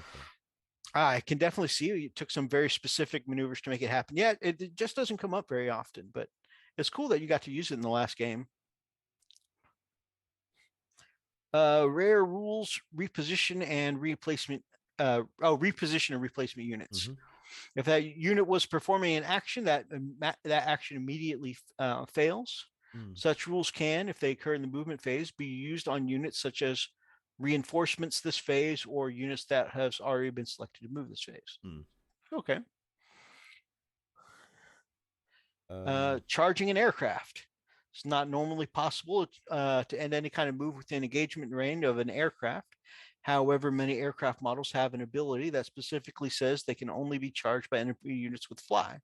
Such rules take precedence over those in the core book, and units that can fly can indeed declare a charge against an aircraft model, and they can end a charge move within engagement range of it.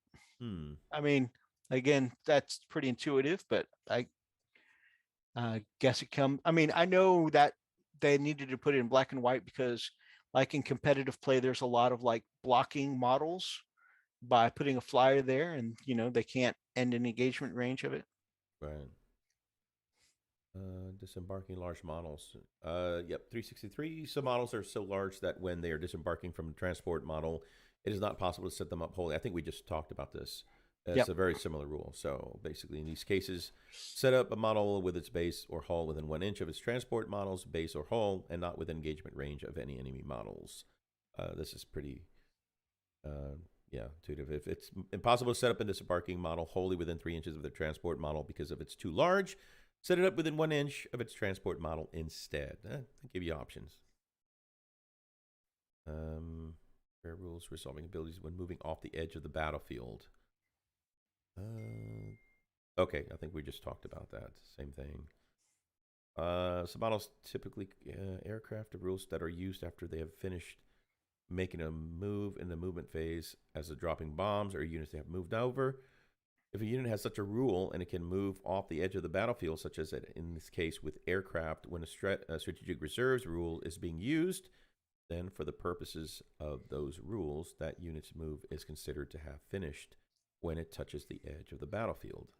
Such rules are then resolved, and the model is then removed from the battlefield. So, like some flyers have an ability, well, flyers in general can fly off the battlefield, come back next turn, right? Yeah. Which is usually a downer because you lose your shooting phase and whatnot. But there are some aircrafts like bombers that during the movement phase, they drop bombs. Well, if you have that bomber fly off the field, but it still moved over an enemy during its movement phase, then it can still drop the bombs even though you're pulling the model off the table. Right. All right. I'm just going to kind of glance Yeah. around these defensive rules with specific characteristics, manifesting priority. Anything sticks out? Stratagems that gain or refund CPs. That'll work. The advanced rules for command points state that you cannot gain or have refunded more than one command point per battle round because of any rules other than via the exceptions listed on page 245, such as the Battle Forge CP bonus.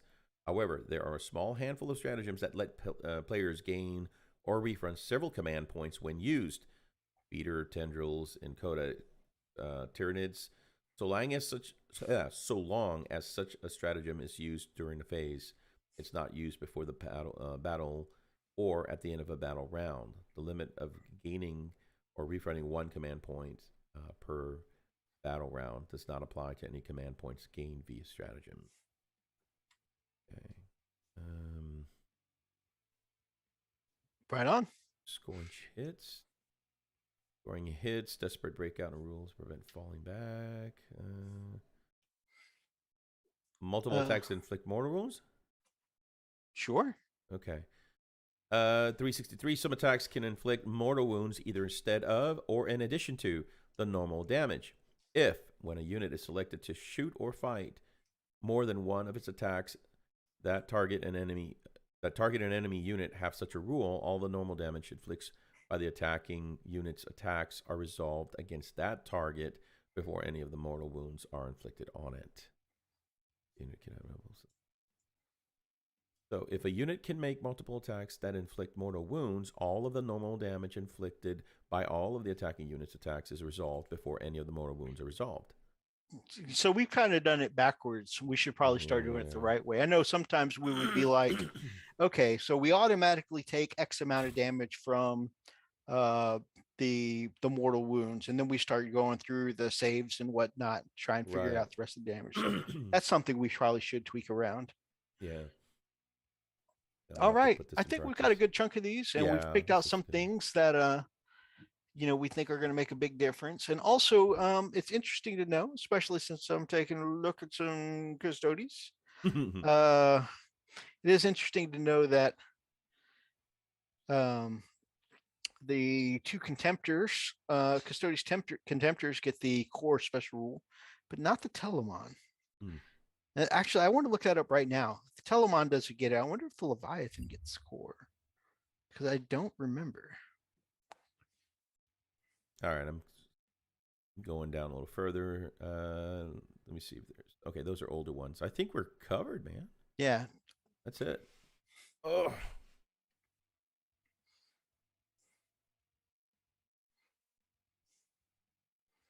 I need to take one of... I Okay, need to take freak. my... I'm trying to understand something here. The challenge You is accept my now. gauntlet being What's wrong?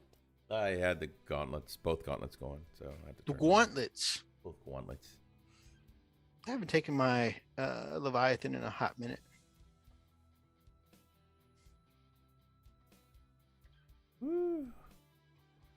Okay, let me find out.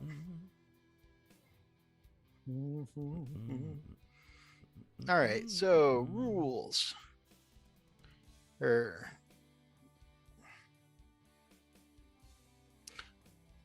Angels of Death, Martial Legacy, explodes.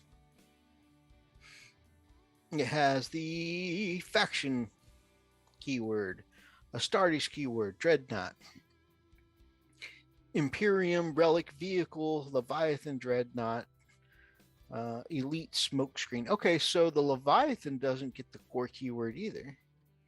It's been a hot minute since I played my Leviathan. It's good to know, though. Good to know.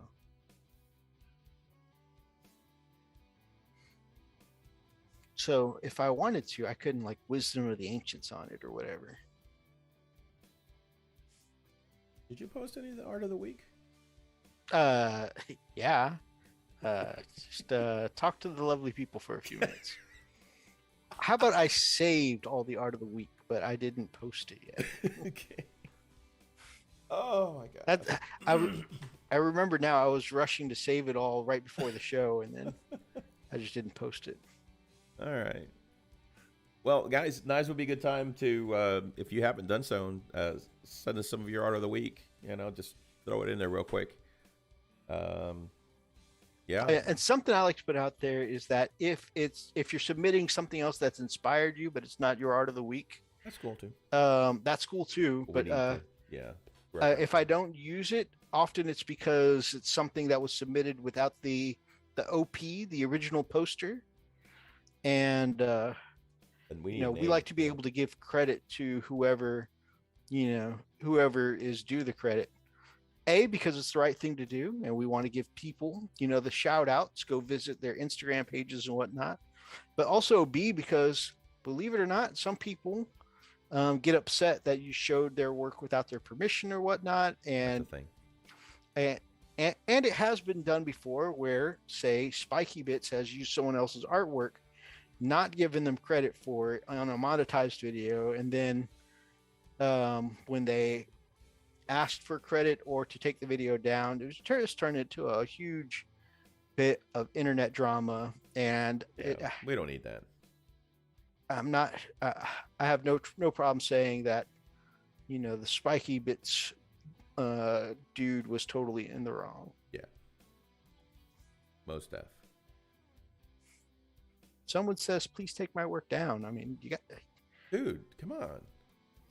It Be only respectful. takes. Yeah, it only takes a.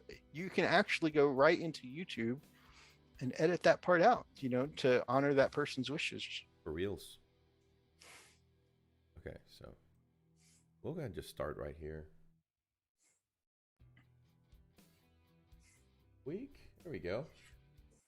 There we go. We're going to start it off with that, ladies and gentlemen. Why? Because it's important. Why? Because a part of the show. Oh my goodness. Why? Because you asked for it. I don't think they did. Oh, in their hearts, they did. Deep down, somebody in their hearts was saying, you know what? I need to take a gander at the freak breeding program. That needs to happen in my life. So, yes, we aim to please. You're welcome. The walkers, for the most part, aren't core for anyone. Actually, most dreadnoughts, at least for the Imperium, most dreadnoughts are core. So, you know, apparently the big dreadnoughts, such as the Leviathan and the Telemon, aren't core, but like your Contemptors, your Redemptors, your old school box dreads, those are all core. So that's why I was kind of surprised. Your venerable dreadnoughts. The Misadventures of Mr. Fish, absolutely, it's for everyone. No, not just for people that you find on Instagram or whatever. Absolutely, if you got stuff you want to share, please, by all means, share away. As a matter of fact, we would rather display some of our community stuff, you know. So that's kind of what we would rather do. So yeah. Oh, absolutely. Yeah, we would. Honestly, I love the super inspirational stuff that people find from phenomenal artists across the world and send it to us. But even more than that, I actually prefer when, you know, the community submits stuff that was crafted with their own two hands. Yeah. You know, which Because as inspirational as it is, man, I just want to burn my brushes when I see that crap. I'm just saying. You know, I just want to see something normal, man. So yeah, I know, definitely. Please send in your submissions. Don't be afraid. And everybody, we say this all the time. Everybody's at a different level, and we celebrate that. So it's all cool. Oh yeah, I have had people say before, like, you just put up, you know, Sam Lenz's artwork. You know, why would I submit my artwork? But we don't place any specialty on a Golden Demon winner's artwork over, you know, what a brand new hobbyist does, because it's all for the love of the hobby. Exactly. Yeah. Okay, let me get started here. Let's move this. Oh goodness, Ethos, been busy. Yes. Oh, interesting. Okay, here we Hey, go. that is exactly what it's about, Fish. Not that I think I'm the best, but I'm the best me I can be. There you go. There you go. That's awesome. Oh, she posted it. Oh, nice. Well, she was talking. So Yeah, she was talking about it how. earlier. Yeah. Yeah, and so I went back and looked at her Instagram, found it. Got a fist there. Yeah, You go, Roxy. You go, girl. that fist got some wide shoulders too. All He's a right. thick boy. Damn, he's thick. Don't punch somebody's face off. Damn, he's thick. Awesome work by Roxy, and I love the vibrancy of that yellow she pulled out. The pickle jaw. Dang, dude. Oh, dude, he does great work, doesn't he? I love the color picks. Jeez. Yeah. Oh man, and I love the texture on everything. The scratches and the fabric pattern, and it really gives it that worn fabricy kind of look. The pickle jar. More pickle goodness. That's cool. Oh man, yeah. And okay, so this was actually like as well blended as those like the tail and those stripes are. This is actually speed painted with the new Army Painter speed paints, which is like their version of contrast. Really well done, and Very nice. I am really enjoying, like, yeah, this looks like it was there was some time spent blending it, like really blending it. But like a lot of this was a Zenithal Prime, black and white, and then going in with the speed paints, and he did the stripes, the pink stripes first, and then went down with the yellow speed paint, kind of like a contrast over the top of it. And you can see like those black areas are where just the black primer was, and then the brighter yellow areas are where the white was showing through. Dude, he's a beast, man. Roxy is insanely talented for how bad she beats herself up. Her scratch builds look more like model kits. Agreed. Yeah, she does good work. Tabletop ready minis. Another one of our chilling brothers, Tabletop Ready. Also a commission painter, by the way. Hit him up on Instagram if you want any work.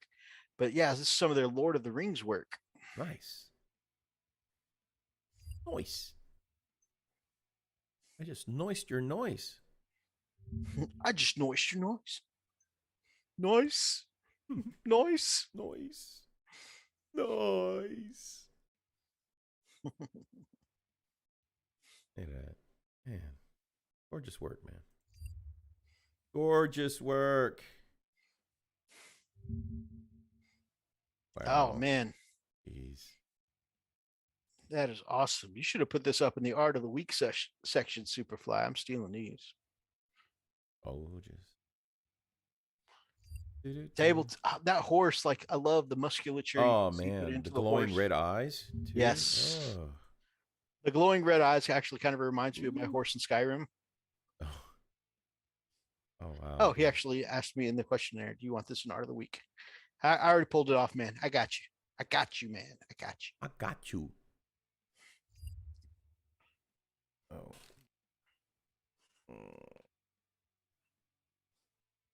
All right. What's next? Next, we got miniatures. Beautiful Space Wolf here. Ooh. You're not wrong. Wow. That's more of that sky blue than the traditional, yes. Like yes. Pale egg blue, Yeah, I really like this. Wow. That looks really, really good. Yeah, it does. You see more of that, like more Space Wolfy kind of color underneath. That's the shade, but the highlights are all in that baby blue. It's a great blend. Yeah, definitely.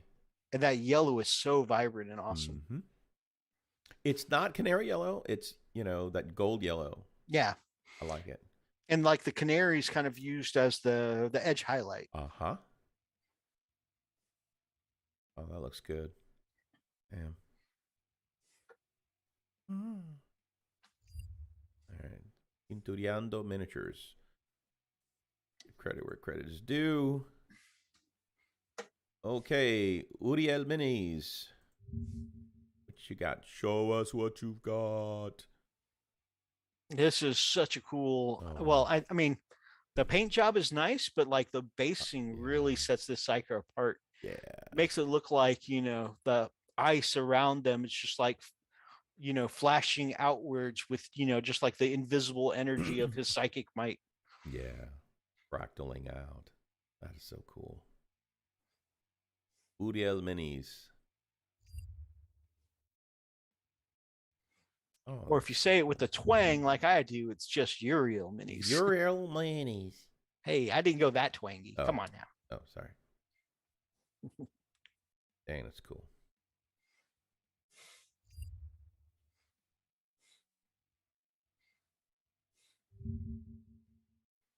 Wow. What?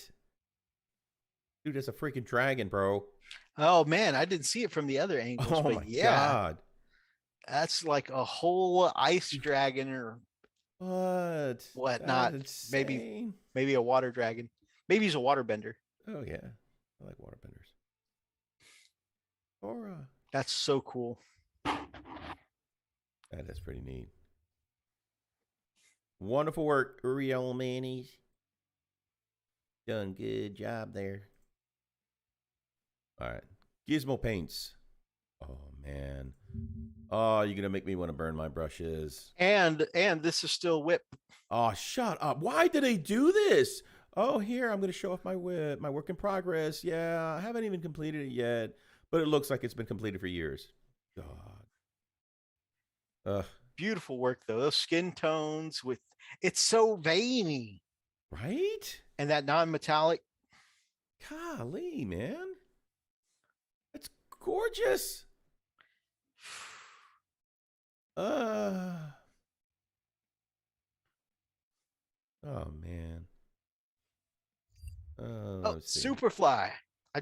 Since you've been giving me so much inspiration about weathering my models lately, you and of course the master of Grimdark, Spray Black Studios, have been giving me so much inspiration for weathering and using some powders and stuff like that. I've decided I want my Custodes, instead of being the super bright parade clean gold that, you know, most people usually think of with Custodes. I'm going to make my Custodes my first full in foray. I started it with my orcs. My orcs got some weathering to them, but this is going to be my first full foray into a weathered and beaten to hell army. Is my Custodes. So Very nice. I said I'm probably going to do a color scheme similar to the Solar Watch. I don't necessarily want to use the Solar Watch rules, which I feel like somebody was just reusing resources here, because the Solar Watch are the white armored Custodes, and they have very similar rules to the White Scars. And I feel like this is just reused resources. So I'm going to be using a different. I'm not going to paint exactly Solar Watch. I'm going to do my twist and take on it. So that way, you know, I can be like, oh, this is my custom color scheme. But I'm also, I'm going to be doing white armor. And Brother Archer was like, I see someone's a masochist for wanting more white armor. But nay. I'm not going to be doing smooth, buttery blends this time. So it won't matter how many mistakes I make, because there's going to be so much weathering powder and streaking grime and oil washes that, you know, I'm not going to need to worry about my buttery blends. I love buttery blends. And in theory, I haven't painted my first one yet, so I can't be sure. Oh, I'm going to. Oh, I'm gonna. I can't be sure yet, but I feel like, because I'm not going to have to dance around the details as much, because I'm not worried about how clean the end effect is going to be, I feel like these may be a faster army for me to paint. I love the attitude. This is just a kit bash. You're not going to see a painted version. But I love the attitude. They said this is one of their their mercenaries from Necromunda. That's I, cool. I like the idea of just this huge oversized, like it would be oversized on a Space Marine Yep. power fist on an itty bitty arm, just Yep. going F you. Yep. Take this, you bastards! By Heretics and Rainbows. You're welcome. That's awesome. I like it a lot. I like it a lot. I can't wait to see it painted up. Oh man, Such a cool conversion. Big that hand would be, that big finger. Oh man, I just thought about the Power Thirst video we were watching earlier. Yes. And then he screamed F you and kicked him in the face with his energy legs. Oh my goodness, this is so gorgeous. It's so beautiful. Pinturiando miniatures again. Coming in clutch. Look at this, man. Jeez. On the literal best of all Best days. of all days. Well, we better stop that. We did talk about how Yeah. our friends were teasing us that they were going to find out that we were using all their lines and come to kick our ass on the literal best of all days. What are you guys talking about? Are you copying this? Are you doing that? Are you doing right? I'm going to kick your ass. But we love you. Hey, while you're pounding my face in, can you please give me an autograph, please? Be like, oh my God, look at this shiner. That was all from Kenny. I think he did highlights on it. He highlighted. Oh, okay, that's shading right there. That's shading right there underneath the eyeball. No, no. But look, like this shiner's got like different shades of purples and blues. Isn't it gorgeous? Like He didn't even use an airbrush. The shades are done in purple, but the highlights are in blue. Right? Not even an airbrush. Did it all with his hands. Amazing. He's amazing. So amazing. Some people like really bitch that they have to have the best quality airbrush. He didn't even use a brush. Nope. He just swung his hands around and look at that. Look at it. Beautiful. This was like finger painting for him. Right? He even created new contours on my face. All right. I mean, doctors call it a fracture, but I call it contouring. Okay, so now that we've been staring at this Redemptor's ass for a hot minute. Oh, God. Gorgeous work, though. I really love the highlights on the upper panels. Man, look at this freaking plasma. Dude, that sucker's like about to light something up. Oh, yeah. One of the things that impresses me the most, though, is if you look at the individual panels, yeah, they're mostly like dark blue on the border of black. And each panel only has a little bit of ice blue on it. You're right. However, if you look at the whole thing, it still reads as that Space Wolf ice blue. I'm going to try this. This is actually pretty cool. I really like this. Don't try that. Don't try that. If you start cranking out Space Wolves this quality, I have to go home. Wait, you are home. I'm gonna have to be like, I'm gonna have to like start hiding my Space Wolves in the closet. Because where are your Space Wolves? Nothing. What? I play Ultramarines. I don't know what you're talking about. Right. Remember Custodes?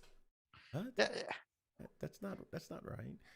This is really cool. So I've never seen this done like this. You're right. It's like each panel is primarily dark with just the edge. Yeah, it's just the edges that are in that like icy blue. I like that. When you put it, and on that day, Mythos left Fenris forever. Goodbye, world. He's not wrong. But yeah, it's so crazy. It's almost all like super dark blue, almost black. It's just the very edges that are ice blue, and oh my gosh. and yet it still all reads as Space Wolf blue. Wow. Oh, wow. Kaiju says, no. I mean, even back to Thailand in the jungle where they haven't even heard of 40K. I was surprised to recently learn that not in the jungle, of course, in their capital. I was surprised to learn that in Bangkok they have a pretty huge 40K presence. Really? Like yeah. Remember the guy who built the Outrider motorcycle and he built like a dreadnought outside of the shop? No, it was an Imperial Knight. That was in that- Bangkok. oh my gosh, dude! Wow, your people really got it going on, huh? Hell yeah. Yeah. They're also using ice yellow for volumes. Nice. Nice. Look at this, dude. This is gorgeous. Yeah. Excellent work with the edge highlighting too. That really makes it pop. I hate edge highlighting so much. Like I've been trying to incorporate it more. I've been trying to work through it because I used to have a policy. Mythos doesn't edge highlight, right? At least unless it's commission. But I've been doing it on my own stuff lately, and I got to admit, especially my black armor for my Space Wolves, It makes it work, doesn't it? looks way better. Yeah. I just hate doing it. So this is kind of trippy for me. So Meek says they're also using ice yellow for the volumes. Kaiju turned it around and said, so Space Wolves use yellow ice for their dreads, huh? Well, I mean, they have to lift their leg to pee, right? Ragnar, this snow cone tastes funny. Ugh. Lift leg, peas. Ugh. Look at this. So this is an interesting way of painting. So he's got the highlights on the top edge. Okay. And then on the bottom edge. Oh, no, there's all the bottom edge here. Dude, stop MacGyvering it. I swear to God, if you paint a Space Wolf like this, I'm trying to think it. you stop your MacGyvering right now. Okay, so it's only in a so it's only in the top, just right up here below the torso, and everything else is at the very edge. That is really cool. That's a very good play on light. Wow. Oh my God, this guy's talented. When you have to pee, you have to pee. Yeah, man. At the same time, offer to your friend. Here, have one. I literally do my camo effect just to not have to do edge highlights. I mean, that's a valid strategy, my brother. Ain't no shame in that game. This is epic. This is absolutely gorgeous, gorgeous, gorgeous. Okay. Any more for you? Okay, Grim Wolves, what you got? Show us what you've got. Dang, this is cool. It's another one. So, like most of the Space Wolf stuff here was submitted by Brother Beaks, by the way. Very nice. But yeah, another really well done, grim, darked up Space Wolf. You can definitely see some nice wear and tear there. Oh yeah.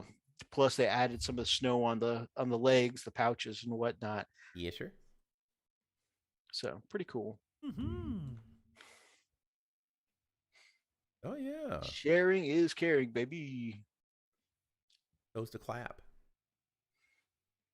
There are some things you shouldn't share. Oh, sorry. Grim Wolves. Very nice. I love that they not only brought out the runes, but also like, additional scratch effects and whatnot. Some scuffs on the shield. Very nice. Absolutely. Bang it. I freaking did it again. Oh, I hate my life. Ugh. Dude, I'm so excited for that. Where am I? Here we are. All right, we saw that. Let's go on. Mavericks paints. Oh my God. Dude, that is insane. It looks like you ran over a horde. When the weather outside is frightful and your bladder feels quite frightful. Holy As long crap. as there's no place to go. Yellow snow, yellow snow, yellow snow. Wow, dude. Dude. This guy he didn't even break. Yeah, there's a lot of great weathering on this thing. I think your boys, the Fists, might be going a little, I don't know. bloodlusty here. A little bit. Are you kidding me? Jeez, man. They didn't, dude. Roadkill much? Mavericks paints. Holy crap, bro. It's seriously very extremely well weathered. I love the effect. Look Battered at the hands. all to hell. hands. Like, Yeah, the hands are like the most like disturbing. yeah. It's Look at the brush marks. It's like the hover tank just stopped hovering on on top of some heretics and crushed their legs, and they were like trying to crawl up the side, like get off me, get it off me. off! Ah! And then he took off real fast. Yeah, and you got the wisp. Oh man! Holy And then like crap. the skid marks of where like gore, you can see directional Yes. patterns. Yes, that's what I'm talking Where- about. The wisp marks. Yeah, You know, it's like they were holding for dear life, and they just smeared it off as they, rolled off. they have the streaking you see when a big, especially like driving in the backwoods, especially like you've been through Louisiana, right? Yeah. When those big absolutely. fat ass uh Such a fat ass down. uh bugs squish on the windshield Oh, and yeah, and slide they off your Smeared. Yep. windshield. That's exactly what that pattern looks like. Man, that's crazy. That's ridiculous. Gosh, Orion's belt minis. several Alliance times bugs. I've been driving through Louisiana and had one of those bugs hit the windshield, thought to myself, Those are did scary. that crack bugs. my windshield? Oh, they hit hard, man. They hit real hard. Look at that. Who's dinging? I love their That like is gorgeous. blue purple glow on Murder Fang's claws there. Dude, I need a Murder Fang. I want to play a Murder Fang so bad. Nice. This is gorgeous. Oh, also those Reavers are cool. Yeah, Yeah. But Reavers being Reavers, my attention goes immediately to Murder Fang. of course. Best stream yet. Thank you, Fish. Thank you. Oh man, that banner. Wow. Orion's belt has some freehand skills. Yes, he apparently does. Oh, look at her orcs too. Yeah. Look really I've been good. riding my motorcycle and been hit by a big ass bug like that. Ugh. Oh God. Ugh. That's why I had a windshield for that. Leaves a streak on your forehead. Oh, My eye.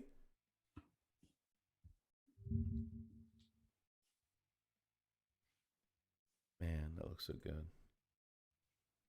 this really making me want to Murder Fang, my man. Hmm. And if the FBI is watching, I mean specifically, I would like that Dreadnought model, which is named Murder Fang. I need a character named Murder Fang in my armies. I don't need to murder someone named Fang unless I'm playing Dead by Daylight. But Right. that's Right. Either that or do something with a tooth that he's really aggravated by. I need to murder this Fang. I want to murder it. I really like the yellow transition on the shoulder pads too. That's really nice. Like eye-catchingly nice. Yeah. No, you're right about her orcs, man. Jeez. Yeah. Dang, this is really good. Look how bright that. Okay, this is. Oh, I like that. Squad 2, protect Fang. Squad 3, burst down Mythos's door. Oops. This is good. Meeks, my brother, you are an absolute legend. Kill that. Go to the next one. Oh, I'm so sleepy. All right, let's see. Ooh, whoa. Whoa. Who sent this? The Zeal site. Man. This is rare. This is rare that you have like this half painted or dual paint model down 50% of the body. This is crazy, man. Oh yeah. I think I'm gonna have to see some of the other shots, but I want to say Yeah. this is one of the paint schemes for Blood Angels. Oh my God, dude. Oh yeah, I can see it on the knee there. And the scratches in the armor look great. Not too overdone. Mm-mm. Plasma is That on plasma's point. on point. Yes, sir. Ooh. I'm going to have to start doing that line of white at the Yeah. bottom of the coils. That's something I never thought to do before, but I'm seeing it more and more popular recently. Yeah, I really like it. Look at that. The smoke wisp out of the Oh, I bottom of the just saw plasma that. is amazing. Yeah. Get a little better, closer look. Yeah, even up close. That's Did you ever zoom in on a scratch effect? And it's like, you know, you zoom in too much and it breaks the immersion. It's like, yes. oh, those aren't scratches. That's a big This still black maintains, line and a big gray line. This still But- looks like scratches. Exactly. Yeah, that's well done. And not that I can't do scratch effects. I'm not talking trash about anybody scratch effects. No, I'm just saying it could be like immersion breaking, you know. Right. But like, I mean, oh man, this is so well done. You cannot tell. Warhammer 40,000 paint. Taganrog Rusa. Wow. Man. They did a great job with their highlights. Yeah, Or their those edge highlighting. Jeez. edge highlighting is again super on point. Yep. Yep. Let's see.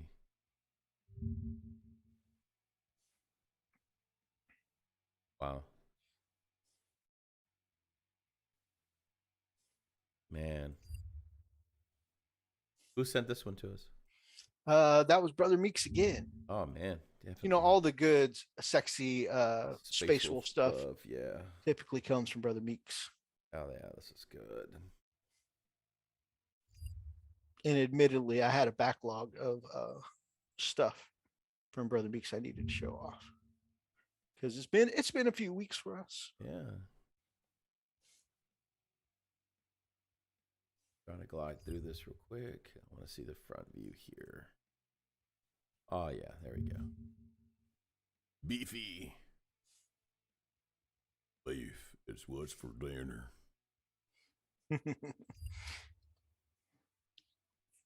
Very crisp runes on there. Oh hey, our guy's back. Or girl. Very Yeah, nice. Orion, absolutely.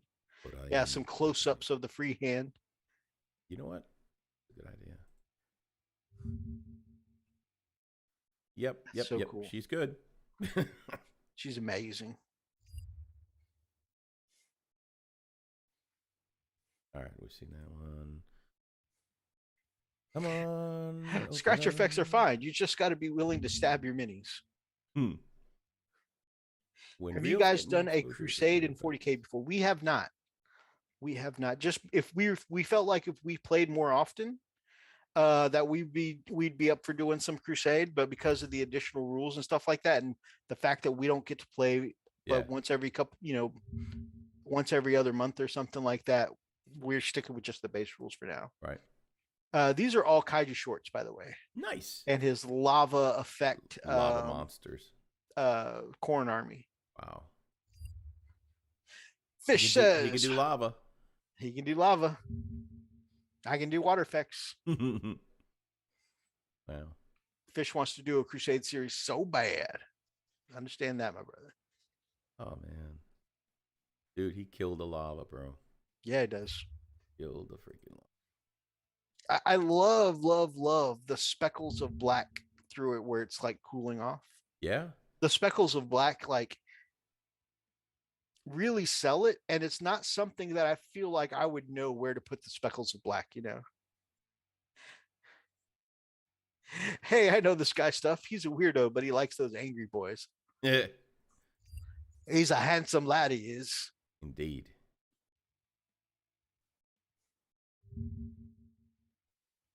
You can check this guy out over at Kaiju Shorts on Instagrams and on YouTubes. On the YouTubes.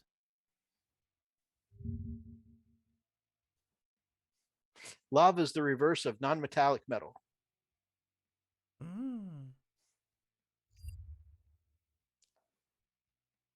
It's really, really sexy work, All my right. brother. Who sent this one? This looks good. Who this is? Yeah, this is Ravensrook Miniatures. Ah, very nice. who, by the way, is one of our channels, I believe, down in the description below.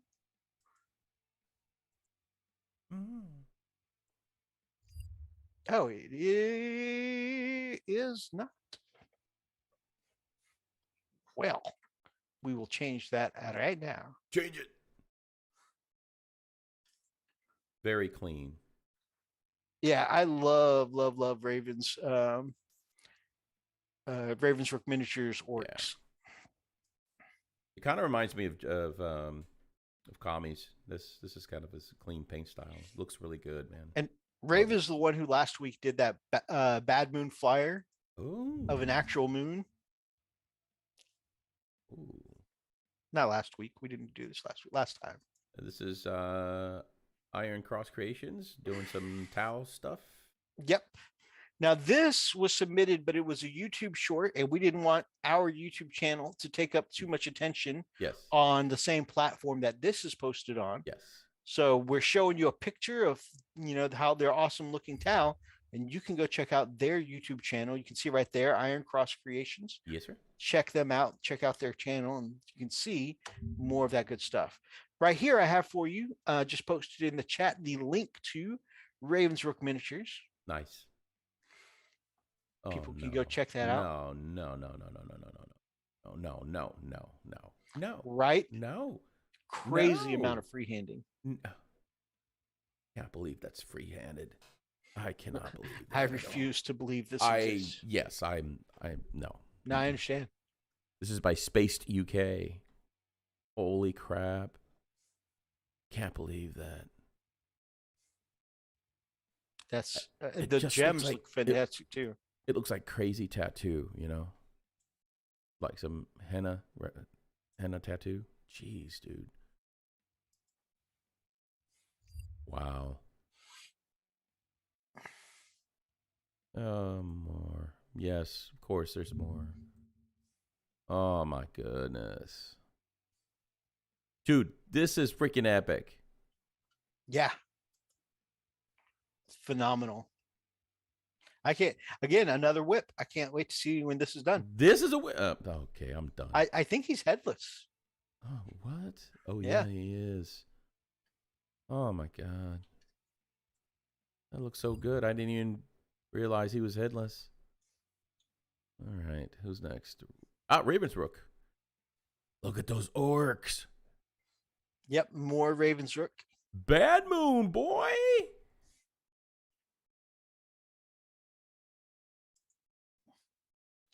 Wow.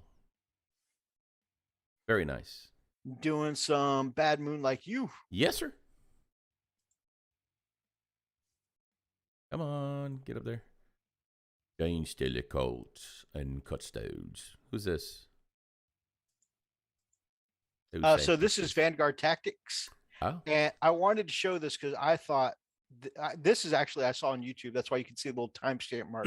I definitely recommend anybody who loves watching battle reports can go check out Vanguard Tactics. But this is what I was telling you about earlier. The body here is a Stormcast Eternal. And you can see they replaced the thigh plates with the thigh plates of the Custodes. Yeah. Added on a shoulder pad from 40K. Added on the halberd, the Castellan axe, and boom, they turned this guy from a beefy Stormcast to a beefy badass. It's a shield captain in Alara's Terminator armor. Dang, man. Jeez. It looks like it's supposed to be like that. Yeah, it's well awesome. Done. It's so cool. Yeah, they did a good job. Okay, what the hell? I just wanted to show off. I've been at my grandmother's this week. Had a nice extra large bowl of gutiao with some beef ribs, some Asian style meatballs, big ass bowl of noodles, and this broth that my grandma makes slow cooked for days. Thank you. So, mouth watering. Good job. Yeah. I had lots of gutiao. I was gone. I thought that needed to be. I thought grandma's gutiao deserved to be an art of the week. It does. It's a work of art. Now I want some. I want it in my belly. Hendarion. Look at this. I think did we look at this as? Is this last? No. When did we see this? Wait, actually, yeah, I think we did. Actually, Yeah, I thought so. Let's keep looking here. Keep it I think their Stormcast Custodies look amazing, like tanky Roman soldiers or Spartans. Yeah, it's incredibly cool. Ah, Mr. Fish. On that freehand we're looking at, Kaiju says the real impressive thing is how they managed to train the ants to hold their brushes. Yes. Texturing on the noodles is nuts. Is that a non-metallic metal spoon? I love the variance of colors. I love it, dude. That is so cool. And his purple camo is so cool. Yeah. Love your work, Fish.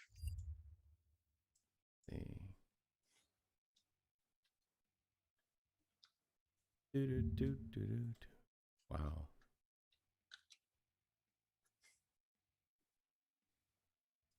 Very nice.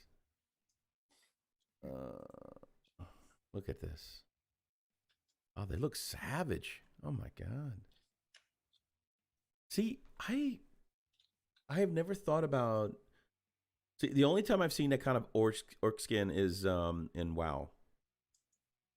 You know, like that brownish greenish. Right. The variety really adds something. Yeah, I really like that. They just look really savage. They just look like they're uncontrollable. Like they're just berserkers, you know. And here you got, you know, green skins. That's crazy.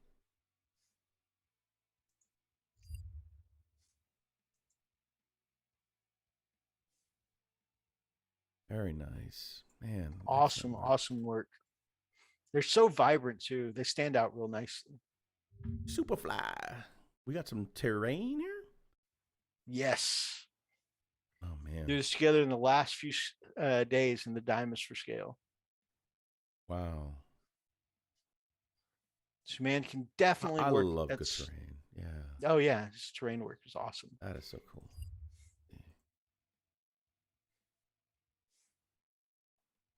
Yeah, there's like 20 different colors amongst the pelts, camos, and skins, not counting blends and washes. That's awesome. Yeah. Instead of Grim Dark, Fish says he likes to think of his style as Grim Bright. Yeah, makes sense. Wow. That's a small scale, but I mean, a great looking piece. Could you imagine some minis in that? Yeah. I mean, you could actually probably put some D&D minis in that. For sure. That looks really cool.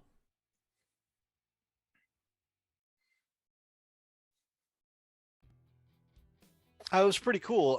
I was doing a hobby hangout just a couple weeks ago, and Superfly actually logged into the call to say hi from his D&D group. Nice. That was pretty cool. Yeah.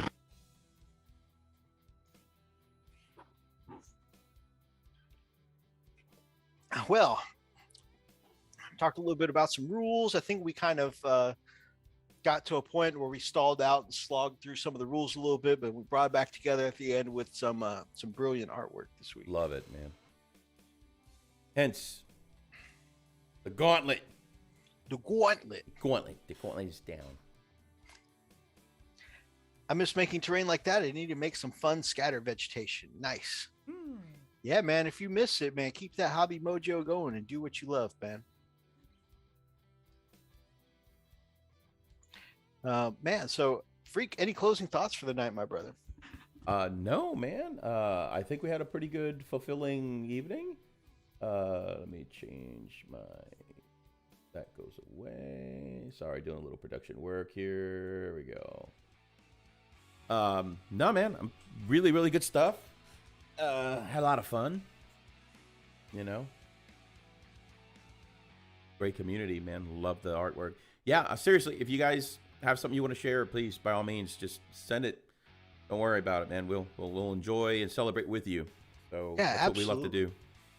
We would rather celebrate our community most part. I mean, don't get me wrong. We love watching stuff that just completely demotivates us till we stop painting forever. But hey, you know, what do we do? Also, if anyone, definitely a break from reality. Nice. Yeah, if you guys ever wonder, like, what's the qualifications for Art of the Week? always remember that my grandma's noodles were an art of the week. Freak kicked you it go. off with the freak breeding program. That's that important. happens pretty awfully. Yes. Often. Yes. But yeah, there's You make no it sound like it's not important. It's important, okay? Important to me. So if there's something you guys want to show off in Art of the Week, just let us know, guys. Yeah. I will be doing the after show hangout, doing a little hobbying with some of our community members after the show. So if anybody wants in, hit me up. I'll send out some invitation links. But guys, it was definitely great hanging out with you guys. Yeah. The breeding program is a goddamn masterpiece and important information. Right? See? I told That's you. awesome. Thank you guys so much for coming and hanging out with us, spending your Friday night for us, guys. We have been looking for this for days. There actually will not be a show next week because next week we're going to be playing some 40K over at my place with Brother Freak and Uncle Oni. So Yeah. it's going to be a good time. It's going to Good be time. so cool. It's going to be lit. Yeah. Mm. I'm waiting for the little one to go to bed. May sneak in some hangout time. Yes. Nice. I'm going to be like the little one. If you guys like tonight's episode, make sure that you grab up an ox and smash that like button. He went there. In the name of the Emperor. Drop us some comments down below. Feel free to be part of any of these ridiculous conversations if you're watching from the archives. And if you guys are not yet subscribed to this channel or any of our Chili Network brothers down below, then we would love to have you as part of the pack here on the Frosted Fist. So do you really think that the Emperor condones, smacking around with an ox? I'm just curious. Could you imagine? I want you to go out and smack things with an ox. Do you understand, my son? Until next time, guys. Stay frosty.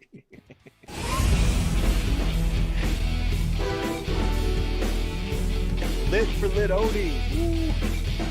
Now it's time to put on my Speedo again. I had it off the whole time. Man. I've got a butt-shaped impression of body glitter all over this chair. Right? It's Purge the heretox.